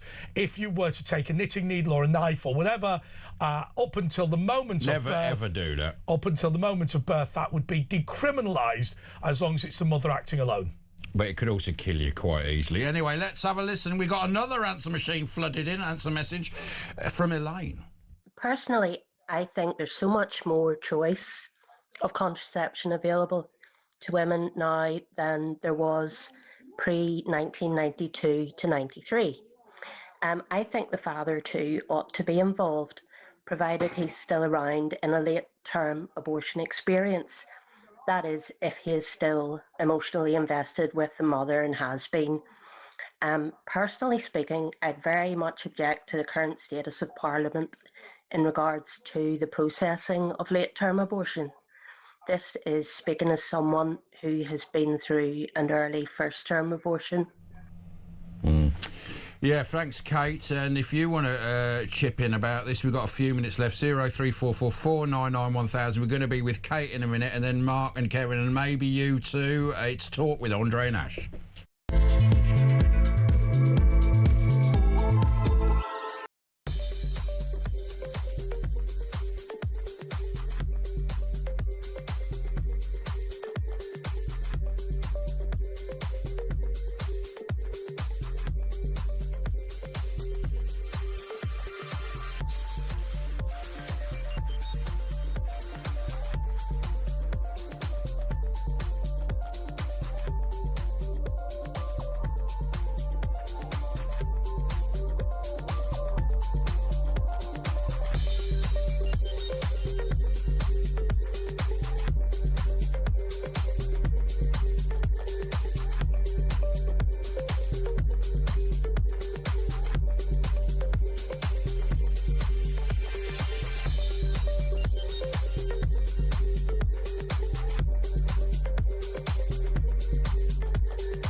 Across the UK, on DAB+, on your smart speaker, on your smart TV, and on your side. This is Talk. Okay, the next I want to know call about it. is from Kate in Derbyshire. Oh, hi, guys. Kate, are you in Buxton or Glossop? No, I'm not. I'm in Ena. Ena? Where's Ena? that? Derbyshire. It's in Derbyshire. Oh, for God's sake. It's in Langley Mill, right, between Ripley and Langley Mill. All right, me duck. Complicated. Oh, no, I'm more of a chick person. Oh, you don't? But do you not say duck in your part of Derbyshire? Ducky. No. No, duck they say in Derby, don't they? All right, me duck. No, they do, but I'm a chick person. You're more sophisticated part of Derbyshire. You're a chickpea? No, I speak quite nicely. And what's it called? What's your place called? Emy? I'm going to look it up. I'm off topic, guys. I'm totally going off topic. Yeah. Are you really? Good. I didn't notice. Vegan. Vegan? Yes, I am. Not Catholic. What, like not Spock Christian. in Star Trek? Wasn't he a vegan? No, a pagan. A pagan? Like Richard. No, I'm fed up for Richard. What, a witch? I'm a witch. The Wicca, you follow the Wicca. No. So what does that entail? Not I mean, Wicca. I'm aware. I am aware. were you brought up in the witch? I'm not Catholic. I'm not Christian. I'm not blood Muslim. I'm not. What were your parents? nothing. Were they? Was your dad a wizard and your mum a witch? I can't say about my mum. Yeah. And my dad, we never spoke about religion in our family. Right. So how did you get into witchcraft? It's a gift. A gift. Oh, right. So how did you discover it? What happened? I mean, did you just get things in your... At 2 years old, when you're seeing dead people and you've got an aria. That'll do it. Then there's a difference. That'll do it, yeah. Have you got any premonitions for me and Andre? Because normally, you know, you're stepping on... Actually, I have. What you got for us? Ash, Yes. stop doing what you don't want. What? You can't see, can you? It's under the desk. Can say. You what? Stop doing what you don't. No, listen. This is not. I am sick to death of what's going on in there. You know what? We're not a Christian country. We're a pagan country. Well, we're not. No, that's true. Yeah, originally we were pagans, weren't we? Legally, we're a Christian. We were running over bonfires naked. He let stick to his guns, Yeah. and we were called the blue people. That's right. Legally, we are a Christian country now. Legally. And they were scared of us. The Romans were scared of us. That's right, they were. And they nicked the Christmas tree. That was yours originally, wasn't it? What, a cake tray? Yeah. Was it? Yeah, the Christmas tree was originally a pagan thing. Becoming tiresome now. Come on. Have you ever seen the Have you ever seen the Wicker Man? You know what, boys? I'm like them. Have you ever seen the Wicker Man with Edward Woodward? No, well, yeah, of course they have. Good, no, isn't it? listen. This is serious. Oh, sorry. We're a pagan country. Originally, we're a pagan country. I know, but it sort of became unfashionable, multiple gods and all that, didn't it? And now, you know, it became the more... Well, no. It wasn't. It got... Well, no, not multiple gods. Oh, isn't it? What is it, then? Nature. Oh, Mother that's right, nature, isn't it? Yeah. Nature is what... she's one goddess. And that's what we need. Yeah, man, yeah. Yeah, you wouldn't have... If everyone was a witch, we'd be all right, wouldn't we? We don't need an Iman. Iman, no. Goddesses. Right, okay, well... Thanks, Kate. Fascinating. Hertfordshire, I'll go on. Robert is in Hertfordshire. Hi, guys. I'm turning today's speaker off. Yeah, look, this new abortion thing, Ken was right. It's absolutely evil. And the person who actually fought with it needs locking up. Now, what's going to happen? I can see this giving an excuse to some nutty bird to take revenge on a guilty boyfriend or a boyfriend who's guilty. The fact that can be done is good enough.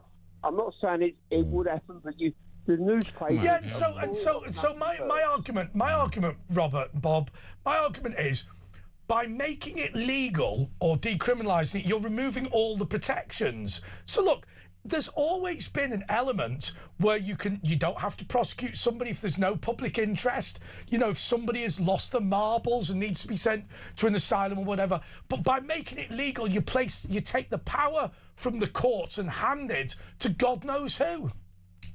No, this is a painful murder. This is murder of a baby, painfully murdering a baby. The person who actually come up with this shouldn't be walking around with... I mean, if you murdered a baby in a terrible way, like it was, you know, you'd be in prison for life. I mean, it really is hard to fathom, isn't it? I mean, the bizarre thing is what we were saying earlier, because it's over 24 weeks, you'd have to give the baby a birth certificate and death certificate, the cause of death being abortion. Yeah, but can't you see, like, you'll get some nutty bird being guilty by her boyfriend, she's pregnant, and as a revenge, look, someone slung a baby out the window the other day, so you do get people like well, that should be murder. I mean, you know, if you abort something as a point of that is murder, that's not you having psychological... But what you are saying is, in the scenario where somebody breaks up with their boyfriend and as an act of revenge aborts his baby the day before it's due, that would become legal.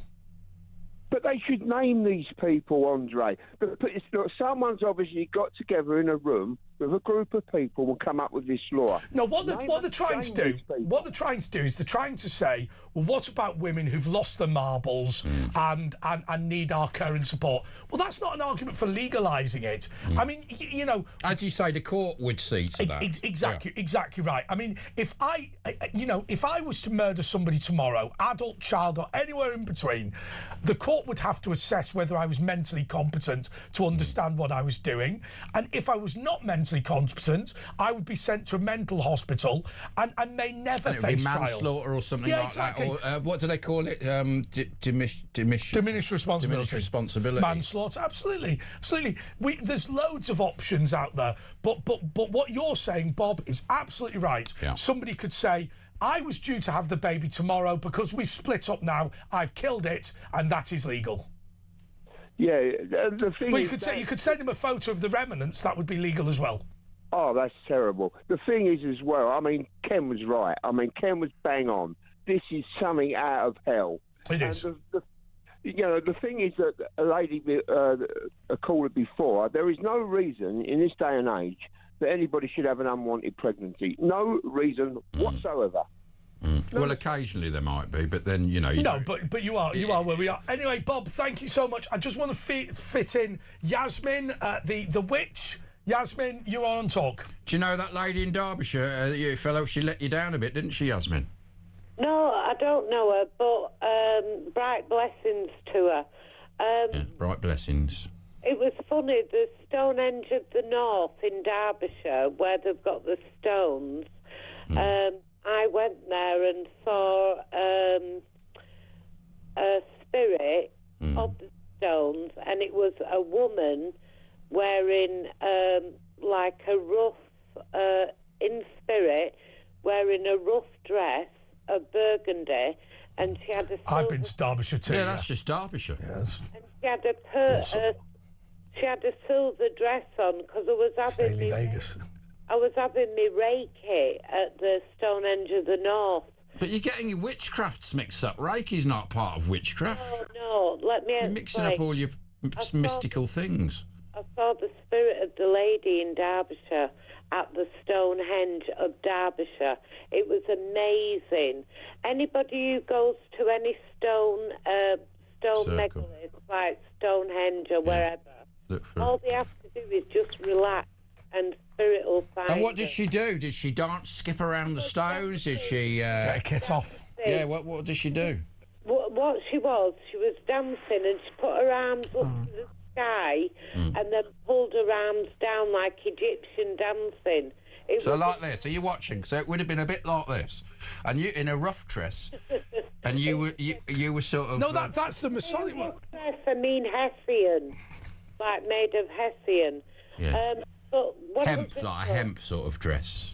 Yeah, exactly. What I was ringing up about was when Andre said earlier, Keir Starmer doesn't go to work and think of killing people. Well, I'm sorry, I believe he does. Really? Don't you believe he knows it's happening, but he blocks it out his mind and can just carry on because he's got no sort of empathy? I believe that he is being, WEF, I believe he is being influenced by America, because the Liberal Democrats wanted to bring this in, and Trump said no about the abortion, and they brought it from America. Well, whatever way you look at it, Trump puts his money where his mouth is. He has supported Christian causes, whatever you think of him. Thank God for that as well, whatever God you believe in, because I'll tell you why, and this is the most important thing. We in Britain, who I'm mixed race, but I was brought up by English people all my life, and I'm telling you now, they want to break Britain up and divide it. Divide and rule, yeah, because you can't. The people won't revolt if there's loads of different people. Yeah, and also, I also believe that in my heart that this is like sacrifice. They're doing it for sacrificing children. and it's horrendous. Do you not think sometimes I think they want to get rid of, like, you know, a good few billion of the population, and this is where it's heading, the elites. Oh, they are They just want about 2 billion They people. hate people. On Earth. So this is all the things are leading to... They still believe in Thomas Malthus. Yeah, but I'm going to tell you now, the biggest person who's getting rid of a lot of people at the moment is Netanyahu, and he needs to be reined in, solidly reined in at the moment, because at the end of the day, it's not good for the